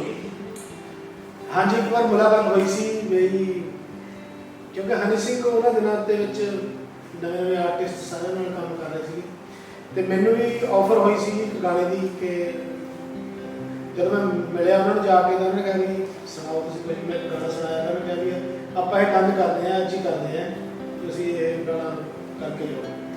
ਪਰ ਮੈਂ ਕਿਹਾ ਵੀ ਮੈਨੂੰ ਥੋੜਾ ਟਾਈਮ ਚਾਹੀਦਾ। ਉਹ ਇਸ ਲਈ ਚਾਹੀਦਾ ਸੀ ਕਿਉਂਕਿ ਮੇਰੇ ਉਹਨਾਂ ਦਿਨਾਂ ਦੇ ਵਿੱਚ ਕੁਝ ਵਰਬਲੀ ਐਗਰੀਮੈਂਟਸ, ਜਿਵੇਂ ਕਹਿੰਦੇ ਨੇ ਐਜ ਐਗਰੀਮੈਂਟ ਬਣੇ ਨਹੀਂ ਸੀ, ਪਰ ਮੈਂ ਵਰਬਲੀ ਕਮਿਟਮੈਂਟ ਸੀ ਮੇਰੀ ਵੀ ਹਾਂ ਵੀ ਆਪਾਂ ਇਕੱਠਿਆਂ ਨੇ ਕੰਮ ਕਰਨਾ, ਤੇ ਉਹ ਕੰਮ ਚੱਲ ਰਿਹਾ ਸੀ। ਉਹਨਾਂ ਕਰਕੇ ਮੈਂ ਉਹਨਾਂ ਨੂੰ ਹਾਂ ਨਹੀਂ ਕਰ ਪਾਇਆ, ਕਿਉਂਕਿ ਫਿਰ ਜਿਵੇਂ ਕਹਿੰਦੇ ਬੰਦਾ ਜਵਾਨੋਂ ਫਿਰ ਜੇ ਦਾ ਫਿਰ ਚੰਗਾ ਨਹੀਂ ਬੰਦਾ ਉਹਨੂੰ ਵਧੀਆ ਨਹੀਂ ਮੰਨਿਆ ਜਾਂਦਾ। ਤੇ ਇਸ ਕਰਕੇ ਮੈਂ ਆਪਣੀ ਜ਼ੁਬਾਨ ਕਰਕੇ, ਕਿਉਂਕਿ ਮੈਂ ਇਹਨਾਂ ਨਾਲ ਕੰਮ ਕਰ ਰਿਹਾ ਸੀਗਾ, ਮੈਂ ਨਹੀਂ ਸੀ ਚਾਹੁੰਦਾ ਵੀ ਜਿਹੜੇ ਪ੍ਰੋਡਿਊਸਰ ਮੇਰੇ ਨਾਲ ਪੈਸਾ ਲਾ ਰਹੇ ਨੇ ਉਹਨਾਂ ਨੂੰ ਛੱਡ ਕੇ ਹਨੀ ਸਿੰਘ ਨਾਲ ਜਾਂ ਕਿਸੇ ਹੋਰ ਬੰਦੇ ਨਾਲ ਕੰਮ ਕਰ ਲੈਣਾ, ਤਾਂ ਮੈਨੂੰ ਇਹ ਕੱਲ੍ਹ ਨੂੰ ਇਹ ਕਹੇ ਵੀ ਤੂੰ ਯਾਰ ਸਾਨੂੰ ਛੱਡ ਕੇ ਉੱਧਰ ਕਰ ਪਿਆ। ਉਹ ਵਰਬਲੀ, ਹਾਲਾਂਕਿ ਵਰਬਲੀ ਸੀ ਸਾਰਾ ਕੁਛ, ਮੇਰਾ ਰਿਟਨ ਐਗਰੀਮੈਂਟ ਵੀ ਸੀ, ਪਰ ਮੈਂ ਇੱਕ ਆਪਣੀ ਜ਼ਮੀਰ ਦੇ ਨਾਤੇ ਜਾਂ ਕਹਿ ਲਓ ਆਪਣੇ ਸੁਭਾਅ ਕਰਕੇ ਮੈਂ ਉਹ ਓਪਰਚੁਨਿਟੀ ਜਿਹੜੀ ਉਹ ਛੱਡੀ ਹੈ ਵੀ ਮੈਂ ਉਹਨਾਂ ਨਾਲ ਕੰਮ ਕਰਨ ਤੋਂ ਮਨਾ ਕੀਤਾ। ਮਤਲਬ ਕਹਿਣ ਦੀ ਗੱਲ ਹੈ ਕਿ ਤੁਸੀਂ ਜਿਹੜੇ ਵਰਬਲ ਕਮਿਟਮੈਂਟ ਸੀ ਉਹ ਵੀ ਨਿਭਾਏ ਤੇ ਲੋਕਾਂ ਨੇ ਜਿਹੜੇ ਰਿਟਨ ਕਮਿਟਮੈਂਟ ਸੀ ਉਹ ਵੀ ਪੂਰੇ ਕੀਤੇ। ਕਹਿ ਸਕਦੇ ਆਪਾਂ, ਕਹਿ ਸਕਦੇ ਤੇ ਹੁਣ ਕਹਿੰਦੇ ਕਿ ਅਸੀਂ ਆਵਾਂਗੇ, ਚਲੋ ਜੋ ਪੁਰਾਣੇ ਟਾਈਮ 'ਚ ਹੋਣਾ ਸੀਗਾ ਹੁਣ ਤੁਸੀਂ ਦੁਬਾਰਾ ਮਾਰਕੀਟ 'ਚ ਵਾਪਸ ਆਏ ਹੋ ਤੇ ਹੁਣ ਇੱਕ ਅਲੱਗ ਰੂਪ ਦੇ ਨਾਲ ਇੱਕ ਫੋਕ ਨੂੰ ਤੁਸੀਂ ਲੈ ਕੇ ਆਏ ਹੋ ਤੇ ਤੁਹਾਡੀ ਕੋਸ਼ਿਸ਼ ਹੈ ਕਿ ਹੁਣ ਤੁਸੀਂ ਫੋਕ ਵਾਲੀ ਅੱਗੇ ਵਧੋ। ਬਿਲਕੁਲ ਬਿਲਕੁਲ। ਤੇ ਜਿਹੜਾ ਹੁਣ ਅੱਜ ਦਾ ਮਾਹੌਲ ਚੱਲ ਰਿਹਾ, ਜਿਹੜੀ ਅੱਜ ਦੀ ਜਨਰੇਸ਼ਨ ਹੈ ਇੰਸਟਾਗ੍ਰਾਮ ਦੀ, ਫੇਸਬੁੱਕ ਦੀ, YouTube ਦੀ, ਤਾਂ ਪੂਰੀ ਜਿੱਦਾਂ ਸੀ ਗੱਲ ਕਰਦੇ ਪੂਰੀ ਐਲਬਮਸ ਆਉਂਦੀਆਂ ਸੀਗੀਆਂ, ਟੀਵੀ ਤੇ ਵਗੈਰਾ ਗਾਣੇ ਆਉਂਦੇ ਸੀ, ਲੋਕੀ ਸੀਰੀਜ਼ ਖਰੀਦਦੇ ਸੀਗੇ। ਹੁਣ ਜ਼ਮਾਨਾ ਬਦਲ ਗਿਆ, ਹੁਣ YouTube ਤੇ ਗਾਣਾ ਲਾਂਚ ਹੋਣਾ ਹੈਗਾ, ਜੋ ਪਹਿਲੇ 2 ਜਾਂ 4 ਦਿਨ 'ਚ 5-10 ਮਿਲੀਅਨ ਕਰ ਗਿਆ ਜਾਂ ਉਹਦੀਆਂ ਇੰਸਟਾ ਤੇ ਰੀਲਾਂ ਚੱਲ ਪਈਆਂ ਤੇ ਗਾਣਾ ਚੱਲਿਆ ਹੋਇਆ, ਜੇ ਨਹੀਂ ਹੈ ਤਾਂ ਨਹੀਂ ਚੱਲਿਆ ਹੋਇਆ। ਇਹ ਸਰ ਜਿਹੜਾ ਟ੍ਰੈਂਡ 'ਚ ਚੇਂਜ ਆਇਆ ਹੈਗਾ, ਤੁਸੀਂ ਇਹਨੂੰ ਕਿੱਦਾਂ ਦੇਖਦੇ ਹੋ? ਸਾਡੇ ਲਈ ਤਾਂ ਬਹੁਤ ਇਹ ਮਤਲਬ ਇੱਕ ਅਲੱਗ ਜੀ ਫੀਲਿੰਗ ਵਾਲੀ ਗੱਲ ਹੈ, ਕਿਉਂਕਿ ਅਸੀਂ ਇਹਨਾਂ ਚੀਜ਼ਾਂ 'ਚ ਕਦੇ ਪਏ ਨਹੀਂ ਹੈਗੇ ਨਾ। ਸਾਨੂੰ ਤਾਂ ਇਹ ਹੁੰਦਾ ਵੀ ਆਹ ਗਾਣਾ ਹੈ, ਇਹ ਇਹਦੇ ਬੋਲ ਹੈ ਤੇ ਆਹ ਇਹਦਾ ਮਿਊਜ਼ਿਕ ਹੈ ਨਾ, ਵੀ ਇੱਦਾਂ ਹੋਣਾ ਚਾਹੀਦਾ। ਆਪਾਂ ਸਿਰਫ ਗਾਣੇ ਤੱਕ ਫੋਕਸ ਮੇਰਾ ਰਹਿੰਦਾ। ਹੁਣ ਵੀ ਜਿਵੇਂ ਮੇਰੇ ਗਾਣੇ ਨਵੇਂ ਲਾਂਚ ਹੋਏ ਆ, ਉਹ ਰਿਲੀਜ਼ ਤੇ ਜਾਂਦਾ, ਕਿੱਦਾਂ ਜਾਂਦਾ, ਉਹ ਸਾਰਾ ਭਾਜੀ ਨੂੰ ਦੇਖਦੇ, ਕਿਉਂਕਿ ਮੇਰਾ ਸਿਰਫ ਫੋਕਸ ਗਾਣੇ ਤੇ ਹੁੰਦਾ। ਮੈਨੂੰ ਅੱਜ ਵੀ YouTube ਦੇ ਟ੍ਰੈਂਡ ਦਾ, ਮਿਲੀਅਨਸ ਦਾ ਜੋ ਵੀ ਉਹ ਚੀਜ਼ ਤੇ ਆਪਾਂ ਨਹੀਂ ਜਾਂਦੇ, ਕਿਉਂਕਿ ਮੈਨੂੰ ਉਸ ਚੀਜ਼ ਬਾਰੇ ਬਹੁਤ ਜ਼ਿਆਦਾ ਨੌਲੇਜ ਨਹੀਂ ਹੈਗੀ। ਮੇਰਾ ਜਿਹੜਾ ਸਾਰਾ ਫੋਕਸ ਹੁੰਦਾ ਉਹ ਸਿਰਫ ਗਾਣੇ ਤੇ ਹੁੰਦਾ। ਪਰ ਤੁਸੀਂ ਇਹ ਨਹੀਂ ਮੰਨਦੇ ਕਿ ਇਹ ਜਿਹੜਾ ਟ੍ਰੈਂਡ ਆਇਆ, ਇਸ ਟ੍ਰੈਂਡ ਨਾਲ ਕਈ ਐਸੇ ਆਰਟਿਸਟ ਹੈ ਜਿਨ੍ਹਾਂ ਨੂੰ ਸ਼ਾਇਦ ਵੱਡਾ ਪਲੇਟਫਾਰਮ ਨਹੀਂ ਮਿਲ ਪਾਉਂਦਾ, ਇਹਦੇ ਨਾਲ ਮਿਲ ਜਾਏਗਾ। ਤੁਹਾਨੂੰ ਛੋਟੀ ਜਿਹੀ ਐਗਜ਼ਾਮਪਲ ਦਿੰਦਾ, ਇੱਕ ਬੱਚੇ ਦਾ ਗਾਣਾ ਪਿੱਛੇ ਚੱਲਾ ਸੀ ਬਚਪਨ ਕਾ ਪਿਆਰ ਮੇਰਾ ਭੁਲਾ, ਉਹ ਗਾਣਾ ਇੰਨਾ ਕਿ ਚੱਲਿਆ ਕਰਦੇ ਬਾਦਸ਼ਾਹ ਨੇ ਉਹਦੇ ਉੱਪਰ ਇੱਕ ਪ੍ਰੋਪਰ ਗਾਣਾ ਲਿਖ ਕੇ ਉਹ ਬੱਚਾ ਸਟਾਰ ਬਣਾਤਾ। ਤੇ ਕਿਤੇ ਨਾ ਕਿਤੇ ਸਰ ਪਬਲਿਸਿਟੀ ਇੱਕ ਈਜ਼ੀ ਪਬਲਿਸਿਟੀ ਹੈ। ਹਾਂ ਇਹ ਹੈਗੇ ਆ, ਇਹ 'ਚ ਆਪਣੇ ਪੰਜਾਬੀ ਦੇ ਹੋਰ ਵੀ ਕਈ ਇੱਦਾਂ ਦੇ ਆਰਟਿਸਟ ਆਪਾਂ ਕਹਿ ਨਹੀਂ ਸਕਦੇ ਉਹਨਾਂ ਨੂੰ, ਜੋ ਮੂੰਹ 'ਚ ਆਇਆ ਗਾਤਾ ਤੇ ਉਹ ਬੜੇ ਉਹਨਾਂ ਨੇ ਪ੍ਰੋਗਰਾਮ ਵੀ ਲਾਏ ਤੇ ਸਟਾਰ ਵੀ ਬਣ ਕੇ ਉਹ ਟਿਕਟੌਕ ਨੇ ਵੀ ਬਹੁਤ ਸਾਰੇ ਸਟਾਰ ਬਣਾਏ ਆ। ਕਿਉਂਕਿ ਤੁਸੀਂ ਆਪਣੀ ਆਡੀਅנס ਆਪ ਚੁਣੋਗੇ, ਤੇ ਮੈਂ ਵੀ ਚਾਹੁੰਦਾ ਵੀ ਮੈਨੂੰ ਜਿਹੜਾ ਸੁਣਨ ਵਾਲਾ ਹੋਵੇ ਜਾਂ ਜਿਨ੍ਹਾਂ ਲਈ ਮੈਂ ਕੰਮ ਕਰ ਰਿਹਾ, ਉਹ ਭੀੜ ਤੋਂ ਹਟ ਕੇ ਬੰਦੇ ਹੋਣਗੇ, ਕਿਉਂਕਿ ਮੈਂ ਉਹਨਾਂ ਲਈ ਕੰਮ ਕਰ ਰਿਹਾ ਤੇ ਮੈਨੂੰ ਪਤਾ ਵੀ ਮੈਂ ਕਿਸੇ ਸਸਤੀ ਜਿਹਨੂੰ ਕਹਿੰਦੇ ਸ਼ੋਹਰਤ ਦੇ ਵਿੱਚ ਵਿਸ਼ਵਾਸ ਨਹੀਂ ਕਰਦਾ। ਕਿਉਂਕਿ ਇੱਦਾਂ ਦੇ ਵੀ ਕਈ ਤੁਸੀਂ ਦੇਖ ਹੀ ਰਹੇ ਆ ਵੀ ਜੋੜ ਤੋੜ ਕਰਕੇ ਗਾਣਾ ਗਾਇਆ ਹੁੰਦਾ ਹੈ ਨਾ, ਜਦ ਦਾ ਇਹ ਟਿਊਨਰ ਆਇਆ, ਟਿਊਨਰ ਦਾ ਟ੍ਰੈਂਡ ਕਹਿ ਆਇਆ ਯੂਜ਼ ਜਦੋਂ ਇਹ ਹੋਣ ਲੱਗਿਆ, ਤਾਂ ਬਹੁਤ ਸਾਰੇ ਇੱਦਾਂ ਦੇ ਵੀ ਬੰਦੇ ਹੈਗੇ ਆ ਜਿਹੜੇ ਜਦੋਂ ਤੁਸੀਂ ਸਟੇਜ 'ਤੇ ਖੜਾ ਦਿਓ ਤਾਂ ਤੁਸੀਂ ਯਕੀਨ ਨਹੀਂ ਕਰ ਸਕਦੇ ਕਿ ਇਹ ਗਾਣਾ ਉਸੇ ਬੰਦੇ ਨੇ ਗਾਇਆ ਹੋਇਆ ਜਿਹੜਾ ਸਟੇਜ 'ਤੇ ਖੜਾ ਹੈ। ਕਿਉਂਕਿ ਮੈਂ ਤਾਂ ਆਪਣਾ ਜਰੀ ਭਾਜੀ ਕਿ ਪਿੱਛੇ ਜਿਹੀ ਇੱਕ ਐਗਜ਼ਾਮਪਲ ਦੇਖੀ ਕਿ ਜਿਹੜੀ ਤੁਸੀਂ ਆਟੋ ਟਿਊਨਰ ਵਾਲੀ ਗੱਲ ਕੀਤੀ ਕਿ ਇੱਕ ਸਿੰਗਰ ਉਹਨੂੰ ਲੋਕਾਂ ਨੇ ਸਿਰਫ ਇਸ ਚੱਕਰ ਬੁਲਾ ਲਿਆ ਯਾਰ ਇਹਦੇ ਬੜੇ ਵਧੀਆ ਗਾਣੇ ਚੱਲ ਰਹੇ ਨੇ, ਟ੍ਰੈਂਡ 'ਚ ਵਿਆਹ ਇਹਨੇ ਬੁਲਾ ਲਿਆ। ਤੇ ਜਦੋਂ ਭਾਈ ਆਪਣੇ ਸਟੇਜ ਤੇ ਚੜੇ ਤੇ ਉਹਨਾਂ ਦਾ ਆਪਣੀ ਸੀਡੀਆਂ ਲਾਉਣੀ ਸ਼ੁਰੂ ਕਰ ਦਿੱਤੀ, ਭਾਈ ਮੈਂ ਤਾਂ ਮਾਈਕ ਹੀ ਫੜ ਸਕਦਾ, ਬਾਕੀ ਦਾ ਪਿੱਛੇ ਗਾਣਾ ਚੱਲੂਗਾ। ਤੇ ਇੱਦਾਂ ਦੇ ਕਲਾਕਾਰ ਵੀ ਹੈਗੇ, ਇੱਦਾਂ ਦੇ ਬਹੁਤ ਸਾਰੇ, ਕਿਉਂਕਿ ਜਿਵੇਂ ਵੱਡੇ ਸ਼ੋਅ ਜਿਹੜੇ ਕਾਰਪੋਰੇਟ ਸ਼ੋਅ ਅੱਜ ਕੱਲ੍ਹ ਚੱਲਦੇ ਨੇ, ਦੇਖਿਆ ਸੀਡੀ ਦੇ ਲਾ ਕੇ ਪਰਫਾਰਮ ਕਰ ਦਿੰਦੇ ਆ। ਪਰ ਅਸੀਂ ਜਿਹੜਾ ਤਾਂ ਸਿੱਖਿਆ, ਜਦੋਂ ਇੰਨੀਆਂ ਮਾਰਾਂ ਖਾਧੀਆਂ, ਇੰਨਾ ਟਾਈਮ ਸਪੈਂਡ ਕੀਤਾ ਇਸ ਫੀਲਡ ਦੇ ਵਿੱਚ, ਤਾਂ ਆਪਾਂ ਕਦੇ ਲਾਈਵ ਤੋਂ ਪਿੱਛੇ ਨਹੀਂ ਹਟੇ। ਅਸੀਂ ਹਮੇਸ਼ਾ ਕੋਸ਼ਿਸ਼ ਕੀਤੀ ਹੈ ਵੀ ਲੋਕਾਂ 'ਚ ਬਹਿ ਕੇ, ਲੋਕਾਂ 'ਚ ਖੜ੍ਹ ਕੇ, ਲੋਕਾਂ ਦੇ ਵਿੱਚ ਰਹਿ ਕੇ ਗਾਈਏ ਤੇ ਲਾਈਵ ਗਾਈਏ, ਤਾਂ ਕਿ ਤੁਹਾਡੇ ਚੰਗੇ ਮਾੜੇ ਦਾ ਰਿਸਪੌਂਸ ਨਾਲ ਹੀ ਪਤਾ ਲੱਗੇ। ਨਹੀਂ ਉਹ ਤਾਂ ਬਿਲਕੁਲ ਹੈ ਜੀ, ਜਿੱਦਾਂ ਹੁਣ ਤੁਸੀਂ ਅਸੀਂ ਇੱਥੇ ਬੈਠੇ ਕੋਈ 뮤직 ਨਹੀਂ ਹੈ, ਕੋਈ ਕੁਛ ਨਹੀਂ, ਤੁਸੀਂ ਆਪਣੀ ਹਿੱਕ ਦੇ ਜ਼ੋਰ ਨਾਲ ਜਿਹੜਾ ਗਾ ਕੇ ਦਿਖਾ ਰਹੇ ਹੋ, ਇੱਥੋਂ ਪਤਾ ਲੱਗ ਜਾਂਦਾ ਕਿ ਉਹ ਤੁਹਾਡੇ ਦੀ ਗੱਲ ਹੈ ਕਿ ਗਾਇਕ ਰੜਿਆ ਹੋਇਆ ਜਾਂ ਕੜਿਆ ਹੋਇਆ ਹੈ। ਹਾਂਜੀ ਹਾਂਜੀ ਹਾਂਜੀ ਬਿਲਕੁਲ ਬਿਲਕੁਲ, ਕਿਉਂਕਿ ਕਈ ਕਹਿ ਦਿੰਦੇ ਆ ਬਹੁਤ ਜਿਹੜੇ ਜਿਹਨਾਂ ਨੂੰ ਲੋਕਾਂ ਨੇ ਬਹੁਤ ਵੱਡਾ ਮੁਕਾਮ ਦਿੱਤਾ, ਉਹ ਵੀ ਕਈ ਵਾਰ ਕਹਿੰਦੇ ਨੇ ਕਿ ਉਸਤਾਦ ਦੀ ਗੱਲ ਲੋੜ ਹੈ, ਇੱਦਾਂ ਦੇ ਕੰਮ ਹੈ ਨਾ ਉਸਤਾਦ ਦੀ, ਤਾਂ ਜਿਹਨਾਂ ਦਾ ਸੂਤ ਲੱਗ ਗਿਆ ਉਹਨਾਂ ਨੂੰ ਤਾਂ ਲੋੜ ਹੈ ਨਹੀਂ। ਪਰ ਜੇ ਤੁਸੀਂ ਇਹ ਲਾ ਕੇ ਚੱਲੋ ਵੀ ਇੱਕ ਕਹਾਵਤ ਇਹ ਨਹੀਂ ਹੈ ਵੀ ਗੁਰੂ ਬਿਨਾਂ ਗਤ ਨਹੀਂ, ਹੈ ਨਾ। ਅਤੇ ਜਦੋਂ ਤੱਕ ਤੁਹਾਡਾ ਕੋਈ, ਕਿਉਂਕਿ ਇਕੱਲਾ ਗਾ ਦੇਣਾ ਹੀ ਸਾਰਾ ਕੁਛ ਨਹੀਂ ਹੁੰਦਾ, ਤੁਸੀਂ ਕਿੱਦਾਂ ਸਮਾਜ ਦੇ ਵਿੱਚ ਵਿਚਰਨਾ। ਗੁਰੂ ਜਿਹੜਾ ਹੁੰਦਾ ਤੁਹਾਡਾ ਗਾਇਕੀ ਦੇ ਵਿੱਚ ਜਾਂ ਕਿਤੇ ਵੀ, ਉਹ ਤੁਹਾਨੂੰ ਬਹੁਤ ਸਾਰੀਆਂ ਚੀਜ਼ਾਂ ਦੱਸਦਾ, ਬਹੁਤ ਕੁਛ ਸਿਖਾਉਂਦਾ। ਉਹ ਇਕੱਲਾ ਗਾਇਕੀ ਨਹੀਂ, ਹੁਣ ਸਾਨੂੰ ਮਹਿਫਲ ਦੇ ਵਿੱਚ ਬਹਿਣਾ, ਕਿਵੇਂ ਵੱਡੇ ਦੀ ਰਿਸਪੈਕਟ ਕਰਨੀ, ਅਦਬ ਇੱਕ ਦੂਜੇ ਦਾ, ਆਰਟਿਸਟ ਦਾ ਕਿਵੇਂ ਕਰਨਾ, ਹੈ ਨਾ, ਉਹ ਸਾਰੀਆਂ ਚੀਜ਼ਾਂ ਸਾਨੂੰ ਸਾਡੇ ਉਸਤਾਦਾਂ ਨੇ ਸਿਖਾਈਆਂ। ਇਕੱਲਾ ਇਹ ਨਹੀਂ ਵੀ ਤੁਹਾਨੂੰ ਗਾਣਾ ਸਿਖਾਤਾ, ਗਾਣਾ ਇੱਕ ਅਲੱਗ ਚੀਜ਼ ਹੈ, ਗਾਣੇ ਦੇ ਨਾਲ ਨਾਲ ਜਿਹੜਾ ਹੈਗਾ ਉਹ ਤੁਹਾਨੂੰ ਇੱਕ ਮੈਨਰ ਜਿਹੜੇ ਹੁੰਦੇ ਜਿਹਨੂੰ ਕਹਿੰਦੇ ਆ ਨਾ, ਇੱਕ ਅਦਬ ਜਿਹੜਾ ਗਾਇਕੀ ਦਾ ਜਿਹੜਾ ਹੁੰਦਾ, ਉਹ ਵੀ ਤੁਹਾਨੂੰ ਆਉਣਾ ਚਾਹੀਦਾ। ਹਾਂ, ਜਿੱਦਾਂ ਜੇ ਆਪਾਂ ਗੱਲ ਕਰੀਏ, ਹੁਣ ਜੇ ਆਪਾਂ ਉਸਤਾਦ ਯਮਲਾ ਜੀ ਦੀ ਗੱਲ ਕਰੀਏ, ਉਹਨਾਂ ਟਾਈਮ ਤੇ ਜਿਹੜੀਆਂ ਜਿਹੜੀਆਂ YouTube ਹੁੰਦੇ ਸੀਗੇ, ਉਹ ਮੂਵੀ ਨਾਲ ਜੋ ਗਾ ਕੇ ਉਹ ਅੱਜ ਤੱਕ ਚੱਲਦਾ ਪਿਆ।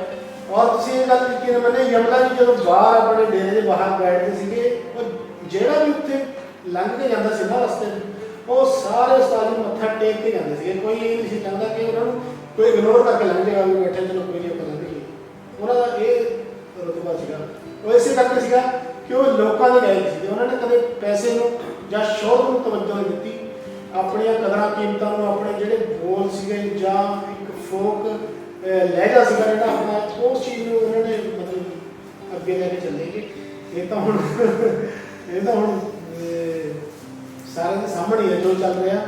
ਕਿਉਂਕਿ ਇਸ ਚੀਜ਼ਾਂ ਨਾਲ ਗਾਇਕੀ ਦਾ ਤਾਂ ਕੋਈ ਵਾਸਤਾ ਨਹੀਂ ਹੈ, ਇਹ ਤਾਂ ਪਰਸਨਲ ਜਿਹੜੀਆਂ ਨਿੱਜੀ ਤੁਹਾਡੀਆਂ ਕਿਹੜਾ ਕਹਿ ਲਓ ਜਾਂ ਨਿੱਜੀ ਜਿਹੜੀਆਂ ਰੰਜਿਸ਼ਾਂ ਉਹ ਅੱਗੇ ਆਉਂਦੀਆਂ। ਕਿਉਂਕਿ ਇਸ ਨਾਲ ਗਾਇਕੀ ਦਾ ਕਿਸੇ ਨੂੰ ਕੋਈ ਥੱਲੇ ਲਾ ਕੇ ਜਾਂ ਨੀਵਾਂ ਦਿਖਾ ਕੇ ਗੋਲੀ ਚਲਾ ਕੇ ਤਾਂ ਕੋਈ ਕਲਾਕਾਰ ਦਾ ਬਣ ਨਹੀਂ ਸਕਦਾ। ਨਹੀਂ, ਅੱਜ ਕੱਲ੍ਹ ਤਾਂ ਇੱਕ ਨਵਾਂ ਟ੍ਰੈਂਡ ਚੱਲਦਾ ਨਾ, ਜੇ ਤੁਹਾਡਾ ਗਾਣਾ ਬੜਾ ਵਧੀਆ ਚੱਲਿਆ ਹੈਗਾ ਤਾਂ ਤੁਹਾਡੇ ਗਾਣੇ 'ਚ ਕੋਈ ਕਮੀ ਲੱਭ ਕੇ ਮੈਂ ਉਹਦੇ ਕਮੀ ਉਜਾੜਨ ਵਾਸਤੇ ਇੱਕ ਗਾਣਾ ਗਾ ਦਿੰਦਾ। ਹਾਂ ਇਹ ਵੀ ਹੈ ਕਿ ਜੇ ਤੁਸੀਂ ਅੱਜ ਇਹ ਜਿੱਦਾਂ ਰਿਪਲਾਈ, ਜਿਵੇਂ ਅੱਜ ਕੱਲ੍ਹ ਰਿਪਲਾਈ ਗਾਣੇ ਦੀ ਰਿਪਲਾਈ ਆਉਣ ਲੱਗ ਗਈ, ਮਤਲਬ ਜੇ ਤੁਸੀਂ ਇੱਕ ਕਲਾਕਾਰ ਨੇ, ਜੇ ਮਤਲਬ ਇੱਕ ਬੰਦਾ ਇੱਕ ਗਾਣਾ ਕੱਢ ਰਿਹਾ, ਜੇ ਉਹਨੇ ਕਿਤੇ ਇੱਕ ਐਲਬਮ ਕਰਤੀ ਤਾਂ ਦੂਜਾ ਕਲਾਕਾਰ ਵੀ ਅਗਲੀ ਵਾਰ ਉਹ ਐਲਬਮ ਲੈ ਕੇ ਆ ਰਿਹਾ, ਤੇ ਜੇ ਉਹਨਾਂ ਨੇ ਕੋਈ ਗੱਲ ਕਹੀ ਹੈ ਤਾਂ ਉਸ ਗੱਲ ਨੂੰ ਕਾਊਂਟਰ ਕਰਨ ਵਾਸਤੇ ਇੱਕ ਗਾਣਾ ਆ ਜਾਂਦਾ। ਹਾਂਜੀ, ਉਹਨੂੰ ਦੂਜੇ ਉਹਨੂੰ ਰਿਪਲਾਈ ਸਮਝਦੇ ਆ। ਪਰ ਮੇਰੀ ਸਮਝ ਤੋਂ ਬਾਹਰ ਦੀ ਗੱਲ ਹੈ ਇਹ, ਕਿਉਂਕਿ ਮੈਨੂੰ ਪਤਾ ਨਹੀਂ ਹੈ ਕਿੱਦਾਂ ਰਿਪਲਾਈ ਜਿਹੜੀ, ਕਿਉਂਕਿ ਇਹ ਸਾਡੇ ਲਈ ਬਹੁਤ ਨਵੀਆਂ ਚੀਜ਼ਾਂ ਨੇ। ਅਸੀਂ ਇਹ ਚੀਜ਼ ਨੂੰ ਨਾ ਕਦੇ ਸਿੱਖਿਆ ਨਾ ਕਦੇ ਦੇਖਿਆ, ਇਹ ਸਾਡੇ ਲਈ ਨਵੀਆਂ ਚੀਜ਼ਾਂ। ਕਿ ਉਹਨੇ ਗਾਣਾ ਗਾਇਆ ਜੀ, ਉਹ ਚੋਂ ਗਾਣੇ ਚੋਂ ਉਹਨੇ ਮੇਰੇ ਲਈ ਗਾ, ਉਹਨੇ ਮੈਨੂੰ ਇਹ ਕਹਤਾ, ਮੈਂ ਉਹਦਾ ਗਾਣਾ ਫਿਰ ਗਾਣਾ ਗਾ ਕੇ ਰਿਪਲਾਈ ਕਰਾਂ, ਤੇ ਇਹ ਮੇਰੇ ਲਈ ਨਵੀਆਂ ਚੀਜ਼ਾਂ ਹੈ। ਕੋਈ ਅਸੀਂ ਤੋਂ ਦੂਰ ਬਹੁਤ ਹੈ। ਹੋ ਸਕਦਾ ਅਸੀਂ ਗੱਲਾਂ ਕਰ ਰਹੇ ਹੈਗੇ, ਇਸ ਤੋਂ ਕਿਸੇ ਕਲਾਕਾਰ ਨੂੰ ਸੱਟ ਵੱਜਦੀ ਹੋਵੇ ਤੁਹਾਡੀ ਗੱਲਾਂ ਤੋਂ, ਕੱਲ ਨੂੰ ਗਾਣਾ ਤੁਹਾਡੇ ਉੱਪਰ ਰਿਪਲਾਈ ਆ ਜਾਵੇ। ਹਾਂ, ਪਰ ਮੈਂ ਕੋਸ਼ਿਸ਼ ਕਰੂੰਗਾ ਵੀ ਮੈਂ ਉਹਨੂੰ ਗਾਣੇ ਨਾਲ ਰਿਪਲਾਈ ਕਰਾਂ, ਕਿਉਂਕਿ ਇਹਦੇ ਨਾਲ ਗਾਣਾ ਹਲਕਾ ਪੈ ਜਾਂਦਾ। ਤੁਹਾਡੀ ਗਾਇਕੀ, ਤੁਹਾਡਾ ਜਿਹੜਾ ਇੱਕ, ਜੇ ਤੁਸੀਂ ਸਮਝਦੇ ਆ ਉਸ ਚੀਜ਼ ਨੂੰ, ਤੁਹਾਡਾ ਇਹ ਚ ਘਟਾ ਹੁੰਦਾ, ਉਹ 'ਚ ਕੋਈ ਵਾਧੇ ਵਾਲੀ ਗੱਲ ਨਹੀਂ ਹੈਗੀ, ਇਹ ਕੋਈ ਚੰਗੀ ਗੱਲ ਨਹੀਂ ਹੈਗੀ। ਤੇ ਹੁਣ ਅਸੀਂ ਜੇ ਐਟ ਪ੍ਰੈਜ਼ੈਂਟ ਹੈ ਹਾਂਜੀ, ਜਿਹੜਾ ਤੁਹਾਡਾ ਹੁਣ ਨਵਾਂ ਗਾਣਾ ਆਇਆ, ਯਾਰ ਲੈਂਦਾ ਲੈਂਦਾ ਦਿਲੋਂ ਲੈ ਗਿਆ ਜੀ, ਮੈਂ ਇਸ ਗਾਣੇ ਨੂੰ ਜੇ ਆਪਣੀ ਅੱਜ ਦੀ ਗੱਲਬਾਤ ਤੋਂ ਕੱਢਾਂ ਤੇ ਸ਼ਾਇਦ ਜਿਹੜਾ ਤੁਹਾਡਾ ਪਿੱਛੇ ਸਾਰਾ ਐਕਸਪੀਰੀਅੰਸ ਹੋਇਆ, ਸ਼ਾਇਦ ਉਸ ਨੂੰ ਸਾਰਿਆਂ ਨੂੰ ਨਿਚੋੜ ਕੇ ਤੁਸੀਂ ਇਸ ਗਾਣੇ 'ਚ ਸਾਰਿਆਂ ਨੂੰ ਇੱਕ ਚਪੇੜ ਮਾਰਤੀ, ਜਿਹੜੀ ਤੁਸੀਂ ਸ਼ਾਇਦ ਡਾਇਰੈਕਟਲੀ ਮਾਰ ਸਕਦੇ, ਪਰ ਤੁਸੀਂ ਆਪਣੀ ਗੱਲਾਂ ਵਾਲੀ ਤੋਂ ਗੱਲ ਕਰਦੇ। ਬਿਲਕੁਲ ਜੀ, ਇਸ ਗੱਲ ਨੂੰ ਜਿਹੜਾ ਸਮਝਣ ਵਾਲੇ ਆ ਉਹ ਸਮਝਣਗੇ ਨਾ, ਜਿਹਨਾਂ ਨੇ ਕਿਹਾ। ਤੇ ਇਹ ਬੇਸਿਕਲੀ ਗਜ਼ਲ ਸੀਗੀ ਕਾਫਲ ਸਾਹਿਬ ਦੀ, ਤੇ ਮੈਂ ਚਾਹੁੰਦਾ ਸੀਗਾ ਵੀ ਮੈਂ ਗਜ਼ਲ ਤੇ ਵੀ ਆਪਣਾ ਕੁਛ ਹੱਥ ਅਜ਼ਮਾਵਾਂ ਨਾ, ਜਾਂ ਗਾ ਕੇ ਦੇਖਾਂ ਉਹਨੂੰ। ਇਸ ਕਰਕੇ ਮੈਨੂੰ ਫੋਕ ਲੋਰ ਦੇ ਵਿੱਚ ਥੋੜਾ ਰੱਖ ਕੇ ਗਾਇਆ, ਕਿਉਂਕਿ ਗਜ਼ਲ ਨੂੰ ਪੰਜਾਬੀ ਦੇ ਵਿੱਚ ਬਹੁਤ ਜਿਵੇਂ ਹੈਵੀ ਮੰਨਿਆ ਜਾਂਦਾ ਨਾ, ਕਿਉਂਕਿ ਜ਼ਿਆਦਾਤਰ ਪੰਜਾਬੀ ਥੋੜਾ ਹਲਕਾ ਫੁਲਕਾ ਚੱਕਵਾਂ ਮਿਊਜ਼ਿਕ ਹੈ ਜਿਹੜਾ ਉਹ ਰੱਖਦੇ। ਤੇ ਇਸੇ ਕਰਕੇ ਮੈਂ ਜਦੋਂ ਸੰਨੀ ਭਾਜੀ ਨਾਲ ਗੱਲ ਕੀਤੀ ਵੀ ਮੈਂ ਇੱਦਾਂ ਦੇ ਗਾਣੇ ਕਰਨਾ ਚਾਹੁੰਦਾ, ਤਾਂ ਉਹਨਾਂ ਨੇ ਮੈਨੂੰ ਮਤਲਬ ਐਪਰੀਸ਼ੀਏਟ ਕੀਤਾ ਕਿ ਆਪਾਂ ਇੱਦਾਂ ਦੀ ਗੱਲ ਕਰਾਂਗੇ। ਤੁਸੀਂ ਇਹ ਦੇਖੋ ਵੀ ਗਜ਼ਲ ਨੂੰ ਮਿਊਜ਼ਿਕ ਦਿੱਤਾ ਭਿੰਦੇ ਵਾਲੇ ਨੇ, ਜਿਹੜੇ ਆਪ ਸਿੰਗਰ ਹੈ, ਜਿਹੜੇ ਸਿੰਗਰ ਵੀ ਔਰ ਜਿਹੜੇ ਕਹ ਲਓ ਵੀ ਗਜ਼ਲ ਔਰ ਉਹ ਫੋਕ ਲੋਕ ਦੇ ਮਿਊਜ਼ਿਕ ਕਰਦਾ ਹੈ ਨਾ। ਤੇ ਨਹੀਂ ਫਿਰ ਆਪਾਂ ਐਦਾਂ ਮੰਨ ਸਕਦੇ ਕਿ ਜਿਹੜਾ ਹੁਣ ਤੁਹਾਡਾ ਨਵਾਂ ਗਾਣਾ ਆਇਆ ਹੈਗਾ, ਤੇ ਇਹ ਕਿਤੇ ਨਾ ਕਿਤੇ ਜਿਹੜੀਆਂ ਸਰਕਮਸਟੈਂਸਿਸ ਹੋਈਆਂ, ਹਾਲਾਤ ਹੋਈਆਂ, ਮਤਲਬ ਤੁਸੀਂ ਜਿੱਦਾਂ ਕਹਿੰਦੇ ਕਿ ਤੁਸੀਂ ਰਿਪਲਾਈ ਨਹੀਂ ਦੇਣਾ ਚਾਹੁੰਦੇ, ਪਰ ਤੁਸੀਂ ਆਪਣੇ ਗਾਣੇ 'ਚ ਬਹੁਤ ਕੁਝ ਕਹਿਤਾ ਹੈਗਾ, ਸ਼ਾਇਦ ਵੱਜਣ ਵਾਲਿਆਂ ਨੂੰ ਸਾਡੇ ਕਰਾਰੀ ਵੱਜੇਗੀ। ਹਾਂਜੀ, ਇਹ ਕੁਦਰਤੀ ਗੱਲ ਹੈ, ਢੁੱਕ ਗਿਆ ਨਾ, ਉਹ ਢੁੱਕ ਗਿਆ। ਕਿਉਂਕਿ ਜਦੋਂ ਬੰਦੇ ਨਾਲ ਜਿਹੜੀ ਗੱਲ ਬੀਤੀ ਹੁੰਦੀ ਹੈ, ਜਦੋਂ ਤੁਹਾਨੂੰ ਉੱਦਾਂ ਦੀ ਕੋਈ ਸ਼ਾਇਰੀ ਲੱਗਦੀ ਹੈ ਤਾਂ ਫਿਰ ਤੁਹਾਨੂੰ ਨੇੜੇ ਲੱਗਦੀ ਹੈ। ਉਹ ਜਦੋਂ ਮੈਨੂੰ ਨੇੜੇ ਆਪਣੇ ਦਿਲ ਦੇ ਲੱਗੀ, ਤਾਂ ਜਦੋਂ ਮੈਂ ਸਨੀ ਭਾਈ ਨਾਲ ਡਿਸਕਸ ਕੀਤਾ ਕਿ ਮੈਂ ਆਹ ਗਾਣਾ ਕਰਨਾ ਚਾਹੁੰਦਾ, ਤਾਂ ਮੈਂ ਕਿਹਾ ਵੀ ਇਹ ਗਜ਼ਲ ਹੈ, ਮੈਂ ਇਹਨੂੰ ਕਿਸੇ ਹੋਰ ਢੰਗ ਨਾਲ ਕਰਨਾ ਚਾਹੁੰਦਾ। ਤਾਂ ਤੁਸੀਂ ਇਹ ਦੇਖੋ ਵੀ ਗਜ਼ਲ ਦਾ ਮਿਊਜ਼ਿਕ ਹੈ ਜਿਹੜਾ ਉਹ ਦਿੱਤਾ ਭਿੰਦੇ ਔਜਲੇ ਨੇ, ਜਿਹੜੇ ਆ ਬਾਕਮਾਲ ਇੱਕ ਗਾਇਕ ਵੀ ਨੇ ਤੇ ਮਿਊਜ਼ਿਕ ਡਾਇਰੈਕਟਰ ਵੀ। ਹਾਂ, ਔਰ ਜਿਹੜੇ ਫੋਕ ਲੋਕ ਵੀ ਗਾਣੇ ਜਾਂਦੇ, ਜਿਹੜੇ ਪੌਪ ਮਿਊਜ਼ਿਕ ਕਰਦੇ ਆ, ਰੈਪ ਕਰਦੇ ਆ, ਔਰ ਮੈਨੂੰ ਲੱਗਦਾ ਵੀ ਗਜ਼ਲ ਦੇ ਮਾਮਲੇ 'ਚ ਉਹਨਾਂ ਦਾ ਪਹਿਲਾ ਇਹ ਐਕਸਪੀਰੀਅੰਸ ਹੋਗਾ, ਉਹਨਾਂ ਨੇ ਗਜ਼ਲ ਨੂੰ ਕੰਪੋਜ਼ ਕੀਤਾ। ਕਿਉਂਕਿ ਮੈਂ ਚਾਹੁੰਦਾ ਸੀਗਾ ਵੀ ਗਜ਼ਲ ਨੂੰ ਮਿਊਜ਼ਿਕ ਆ ਜਿਹੜਾ ਨਵਾਂ ਦਿੱਤਾ ਜਾਵੇ, ਤੇ ਗਜ਼ਲ ਦੇ ਬੋਲ ਤਾਂ ਤੁਹਾਨੂੰ ਪਤਾ ਹੀ ਹੈ। ਤੇ ਇਸ ਕਰਕੇ ਮੇਰੇ ਲਈ ਇਹ ਓਪਰਚੁਨਿਟੀ ਸੀਗੀ ਵੀ ਮੈਨੂੰ ਇੰਨੀ ਖੁੱਲ੍ਹ ਮਿਲੀ ਵੀ ਮੈਂ ਗਜ਼ਲ ਨੂੰ ਕਿਸੇ ਇੱਦਾਂ ਦੇ ਆਰਟਿਸਟ ਨਾਲ ਕੋਲੈਬੋਰੇਸ਼ਨ ਕਰਕੇ ਪੇਸ਼ ਕਰਾਂ। ਉਹ ਸਾਡੀ ਮੇਰੇ ਖਿਆਲ ਵੀ ਉਹ ਕਾਫੀ ਹੱਦ ਤੱਕ ਅਸੀਂ ਉਸ ਮਸਲੇ ਦੇ ਵਿੱਚ ਸਕਸੈਸ ਹੋਏ ਹਾਂ, ਕਾਮਯਾਬ ਹੋਏ ਹਾਂ ਵੀ ਗਜ਼ਲ ਨੂੰ ਅਸੀਂ ਫੋਕਲੋਰ ਦੇ ਵਿੱਚ ਜਿਵੇਂ ਭਿੰਦੇ ਔਜਲੇ ਦੇ ਮਿਊਜ਼ਿਕ ਦੇ ਵਿੱਚ ਅਸੀਂ ਇਸ ਜੋ ਕੀਤਾ ਇਹਨੂੰ, ਉਹ ਸਾਰਾ ਲੋਕਾਂ ਨੇ ਪ੍ਰਵਾਨ ਕੀਤਾ ਉਸ ਚੀਜ਼ ਨੂੰ। ਤੇ ਅਸੀਂ ਚਾਹੁੰਦੇ ਕਿ ਅਗਲਿਆਂ ਵੀ ਜਿਹੜੇ ਗਾਣੇ ਜਾਂ ਗਜ਼ਲ ਜਿਹੜੀ ਮੈਂ ਕਰਾਂ ਉਹ ਇੱਦਾਂ ਦੇ ਹੀ ਨਵੇਂ ਮਿਊਜ਼ਿਕ ਦੇ ਵਿੱਚ ਲੈ ਕੇ ਆਵਾਂ। ਤੇ ਇੱਥੇ ਜੇ ਆਪਾਂ ਗੱਲ ਕਰਨਾ ਚਾਹੀਏ ਕਿ ਜਿੱਦਾਂ ਸਨੀ ਭਾਈ ਦੀ ਗੱਲ ਕੀਤੀ, ਸਨੀ ਮਹਾਲ ਜੀ, ਇਹਨਾਂ ਨੇ ਇਹ ਤੁਹਾਡਾ ਗਾਣਾ ਪ੍ਰੋਡਿਊਸ ਕੀਤਾ ਤੇ ਬਣਾਇਆ ਹੈਗਾ ਭਿੰਦਾ ਔਜਲਾ ਜੀ, ਇਹਨਾਂ ਨਾਲ ਵੀ ਤੁਹਾਡੇ ਰਿਲੇਸ਼ਨ ਬੜੇ ਪੁਰਾਣੇ ਚੰਗੇ ਨੇ। ਤੇ ਤੁਹਾਨੂੰ ਲੱਗਦਾ ਜੇ ਕੁਝ ਦੋਸਤਾਂ ਨੇ ਤੁਹਾਨੂੰ ਧੋਖਾ ਦਿੱਤਾ ਤੇ ਕੁਝ ਦੋਸਤ ਐਸੇ ਵੀ ਜਿਹੜੇ ਤੁਹਾਨੂੰ ਰਿਕਵਰੀ ਮੋਡ ਤੇ ਵੀ ਲੈ ਕੇ ਆ ਰਹੇ ਨੇ? ਬਿਲਕੁਲ ਜੀ, ਬਿਲਕੁਲ, ਕਿਉਂਕਿ ਚੰਗਾ ਤੇ ਮਾੜਾ ਦੋਨੇ ਪੱਖ ਜ਼ਿੰਦਗੀ ਦੇ ਵਿੱਚ ਹਮੇਸ਼ਾ ਨਾਲ ਨਾਲ ਚੱਲਦੇ ਆਏ ਨੇ। ਦੋਨੋਂ ਪੱਖ ਜੇ ਕਹਿੰਦੇ ਨਹੀਂ ਇੱਕ ਰਸਤਾ ਬੰਦ ਹੁੰਦਾ ਤਾਂ ਪਰਮਾਤਮਾ ਚਾਰ ਰਸਤੇ ਹੋਰ ਖੋਲ੍ਹ ਦਿੰਦਾ। ਤੇ ਕਈ ਪਿੱਛੇ ਖਿੱਚਣ ਵਾਲੇ ਸੀਗੇ, ਕਈਆਂ ਨੇ ਲੱਤਾਂ ਫੜੀਆਂ ਸੀਗੀਆਂ, ਕਈਆਂ ਨੇ ਬਾਹਾਂ ਫੜ ਲਈਆਂ ਵੀ ਹੈ ਨਾ। ਚਲੋ ਉਹ ਉੱਧਰੋਂ ਕਹਿਣਾ ਛੁੱਟ ਗਿਆ, ਤਾਂ ਹੁਣ ਮੈਨੂੰ ਲੱਗਦਾ ਵੀ ਆਪਣਾ ਜਿਹੜਾ ਜਿਹੜਾ ਪਾਰ ਹੋਏਗਾ। ਤੇ ਬਾਕੀ ਦਰਸ਼ਕਾਂ ਦਾ ਬਹੁਤ ਸਾਥ ਮਿਲ ਰਿਹਾ, ਸਪੋਰਟ ਮਿਲ ਰਹੀ ਹੈ। ਆਹ ਖਾਸ ਕਰਕੇ ਯਾਰ ਮੈਨੂੰ ਲੈ ਗਿਆ ਤਾਂ ਬਹੁਤ ਜ਼ਿਆਦਾ ਮਤਲਬ ਲੋਕਾਂ ਨੇ ਪਸੰਦ ਕੀਤਾ। ਤੇ ਮੇਰੀ ਵੀ ਉਮੀਦ ਹੈ ਵੀ ਜੇ ਮੈਨੂੰ ਅੱਛੀ ਟੀਮ ਮਿਲੀ ਹੈ ਤਾਂ ਮੈਂ ਅੱਛੇ ਗਾਣੇ, ਅੱਛੇ ਗਜ਼ਲਾਂ, ਕਿਉਂਕਿ ਮੈਂ ਇੱਕ ਵਿਧਾ ਦੇ ਵਿੱਚ ਬੰਨ੍ਹ ਕੇ ਰਹਿਣਾ ਨਹੀਂ ਚਾਹੁੰਦਾ। ਜਿਵੇਂ ਪਹਿਲਾਂ ਤਮਾਸ਼ਾ ਮਿੱਟੀ ਦਾ ਕੀਤਾ, ਉਹ ਫੋਕ, ਉਹ ਸੀਗਾ ਸੂਫੀ ਗਾਣਾ। ਉਸ ਤੋਂ ਬਾਅਦ ਮੈਂ ਕੀਤਾ ਸੱਚੋ ਸੱਚ, ਜਿਹੜਾ ਇੱਕ ਬਿਲਕੁਲ ਟ੍ਰੈਡੀਸ਼ਨਲ ਫੋਕ ਸੀਗਾ। ਉਸ ਤੋਂ ਬਾਅਦ ਹੁਣ ਆ ਗਿਆ ਇਹ, ਉਹਨਾਂ ਨੇ ਮੇਰਾ ਡਿਊਟ ਵੀ ਕੀਤਾ ਸੀਗਾ ਪਹਿਲਾਂ ਗੇੜੇ ਮਾਰਦਾ। ਉਸ ਤੋਂ ਬਾਅਦ ਹੁਣ ਯਾਰ ਮੈਨੂੰ ਲੈ ਗਿਆ, ਤੇ ਅਗਲਾ ਇੱਕ ਫੇਰ ਸੂਫੀ ਟਰੈਕ ਅਸੀਂ ਲੈ ਕੇ ਆ ਰਹੇ ਹਾਂ, ਬਹੁਤ ਅੱਛਾ, ਜਿਹੜਾ ਤੁਹਾਨੂੰ ਸੁਣਨ ਨੂੰ ਮਿਲੂਗਾ। ਤੇ ਮਤਲਬ ਮੈਂ ਹਰ ਵਿਧਾ ਦੇ ਵਿੱਚ ਗਜ਼ਲ, ਸੂਫੀ, ਫੋਕ, ਪੌਪ, ਰੈਪ ਸਾਰਾ ਕੁਝ ਕਰਨ ਦੀ ਕੋਸ਼ਿਸ਼ ਕਰ ਰਿਹਾ ਕਿ ਦਰਸ਼ਕਾਂ ਨੂੰ ਹਰ ਤਰੀਕੇ ਦਾ ਸਿੱਖਿਆ ਦੇ ਸਕੇ। ਤੇ ਜਿੱਦਾਂ ਕਿ ਕਹਿੰਦੇ ਕਿ ਅਸੀਂ ਜਦੋਂ ਇੱਕ ਆਪਣੇ ਮਨ ਦੀ ਗੱਲ ਜਦੋਂ ਕਹਿ ਲੈਂਦੇ ਹਾਂ ਤੇ ਮਨ ਦਾ ਉਡੇਲਾ ਜਦੋਂ ਉੱਡ ਜਾਂਦਾ ਤਾਂ ਉਸ ਤੋਂ ਬਾਅਦ ਮਨ ਚੋਂ ਜਿਹੜੇ ਕਿਸੇ ਵਾਲੇ ਵੀ ਕੋਈ ਮੈਲ ਦਵੈਸ਼ ਜੋ ਵੀ ਉਹ ਨਿਕਲ ਜਾਂਦੀ ਹੈ।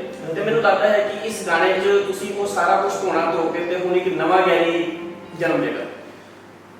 ਆਪਣੇ ਵੱਲੋਂ ਕੋਸ਼ਿਸ਼ ਇਹ ਕੀਤੀ ਹੈ। ਬਾਕੀ ਮੇਰਾ ਜਿਹੜਾ ਸਰਕਲ ਹੈ ਸਾਰਾ ਉਹ ਜਾਣਦਾ ਹੈ ਕਿ ਮੈਂ ਕਦੇ ਵੀ ਕਿਸੇ ਚੀਜ਼ ਦੀ ਵਾਲੀ ਟੈਨਸ਼ਨ ਨਹੀਂ ਲੈਂਦਾ, ਹੈ ਨਾ। ਜੋ ਹੋ ਗਿਆ, ਜਿਹਨੇ ਕਰਿਆ, ਚੰਗਾ ਕੀਤਾ ਮਾੜਾ ਕੀਤਾ, ਉਹਨੇ ਆਪਣੇ ਲਈ ਕੀਤਾ। ਮੈਂ ਉਸ ਚੀਜ਼ ਨੂੰ ਕਦੇ ਵੀ ਬੰਨ੍ਹ ਕੇ ਨਹੀਂ ਤੁਰਦਾ ਨਾਲ ਵੀ ਉਹਨੇ ਮੇਰੇ ਨਾਲ ਇਹ ਕੀਤਾ ਜਾਂ ਮੈਂ ਉਸ ਚੀਜ਼ ਨੂੰ ਮੈਂ ਉਹਦੇ ਪਿੱਛੇ ਛੱਡ ਦਿੰਦਾ। ਤੇ ਮੇਰਾ ਹਮੇਸ਼ਾ ਅੱਗੇ ਵਧਣ ਦਾ ਮੋਟਿਵ ਰਿਹਾ ਤੇ ਮੈਂ ਅੱਗੇ ਦੀ ਹੀ ਸੋਚਦਾ। ਤੇ ਹੁਣ ਵੀ ਮੈਂ ਇਹ ਸੋਚ ਰਿਹਾ ਵੀ ਮੈਂ ਉਹ ਸਾਰੀਆਂ ਚੀਜ਼ਾਂ ਪਿਛਲੀਆਂ ਜਿਹੜੀਆਂ ਪਿੱਛੇ ਰਹੀਆਂ, ਅੱਗੇ ਇੱਕ ਹੋਰ ਜਿਹੜੀ ਸਾਡਾ ਆਉਣ ਵਾਲਾ ਟਾਈਮ ਹੈ ਉਹਨੂੰ ਆਪਾਂ ਅੱਛੇ ਤਰੀਕੇ ਨਾਲ ਲੋਕਾਂ 'ਚ ਲੈ ਕੇ ਆਈਏ। ਅੱਛੇ ਗਾਣੇ, ਅੱਛੇ ਗੀਤ, ਅੱਛੇ ਗਜ਼ਲਾਂ ਸਾਰੀਆਂ ਲੈ ਕੇ ਆਵਾਂ। ਤੇ ਭਾਜੀ ਫਿਰ ਆਪਣੇ ਮਨ ਦੇ ਧੋਲੇ ਇੱਥੇ ਵੀ ਧੋ ਦੋ ਤੇ ਦੋ ਲੈਣਾ ਫਿਰ ਇਸ ਗਾਣੇ ਦੀ।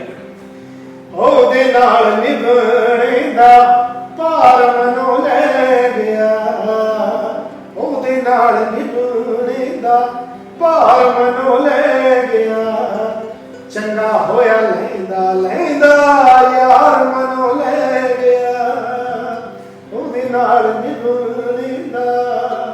ਇੱਕ ਸ਼ੇਰ ਜਿਹੜਾ ਇਹਦੇ ਵਿੱਚ ਹੈ ਨਹੀਂ, ਕਿਉਂਕਿ ਜਦੋਂ ਇੱਕ ਸ਼ਾਇਰ ਹੁੰਦਾ ਨਾ, ਉਹ ਗਜ਼ਲ ਦੀ ਇੱਕ ਖਾਸੀਅਤ ਹੈ ਕਿ ਉਹ ਆਪਣੀ ਗੱਲ ਨੂੰ ਕਹਿੰਦਾ ਕਈ ਵਾਰ ਮੌਕੇ ਦੀ ਗੱਲ ਇੱਦਾਂ ਦੀ ਕਰ ਲੈਂਦਾ ਜਿਹੜੀ ਬਹੁਤ ਸਮੇਂ ਤੇ ਢੁੱਕਦੀ ਹੁੰਦੀ ਹੈ। ਤੇ ਇਸ ਦੇ ਵਿੱਚ ਇੱਕ ਸ਼ੇਰ ਹੈ ਜਿਹੜਾ ਆਪਾਂ ਰਿਕਾਰਡ ਨਹੀਂ ਕਰ ਪਾਏ ਕਿਉਂਕਿ ਸਮੇਂ ਦੀ ਬੰਦਿਸ਼ ਹੁੰਦੀ ਹੈ। ਹੁਣ ਜਦੋਂ ਪਤਾ ਲੱਗਾ ਸੱਚ ਬੋਲਦੇ ਨਾ ਛਾਪਦੇ,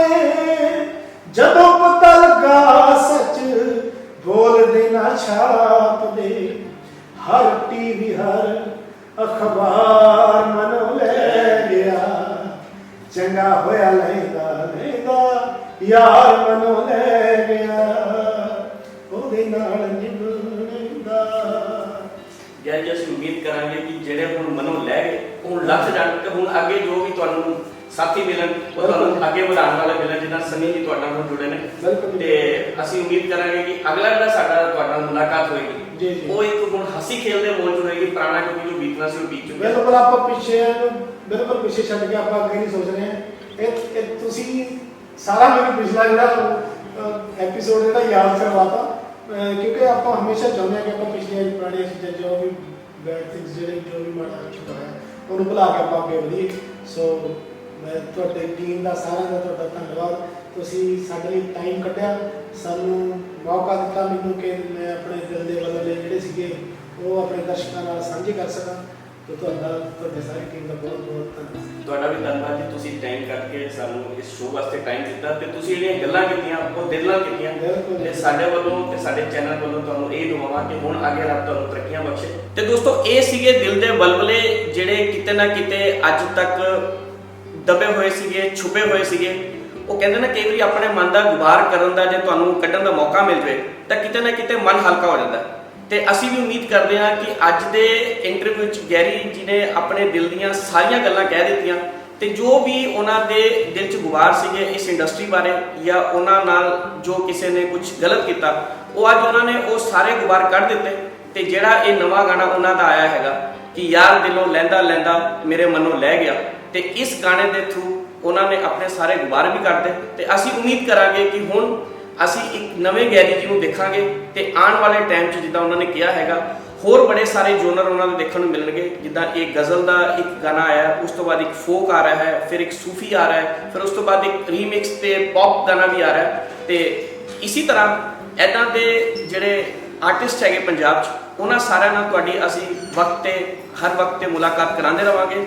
ਤੇ ਇੱਦਾਂ ਤਰ੍ਹਾਂ ਦੇ ਪ੍ਰੋਗਰਾਮ ਦੇਖਣ ਵਾਸਤੇ ਜੁੜੇ ਰਹੋ ਸਾਡੇ ਚੈਨਲ ਦੇ ਨਾਲ। ਮਿਲਦੇ ਹਾਂ ਅਗਲੀ ਵਾਰ ਕਿਸੇ ਹੋਰ ਆਰਟਿਸਟ ਦੇ ਨਾਲ ਕਿਸੇ ਹੋਰ ਮੁਕਾਬਲੇ। ਤਦ ਤੱਕ ਲਈ ਨਮਸਕਾਰ।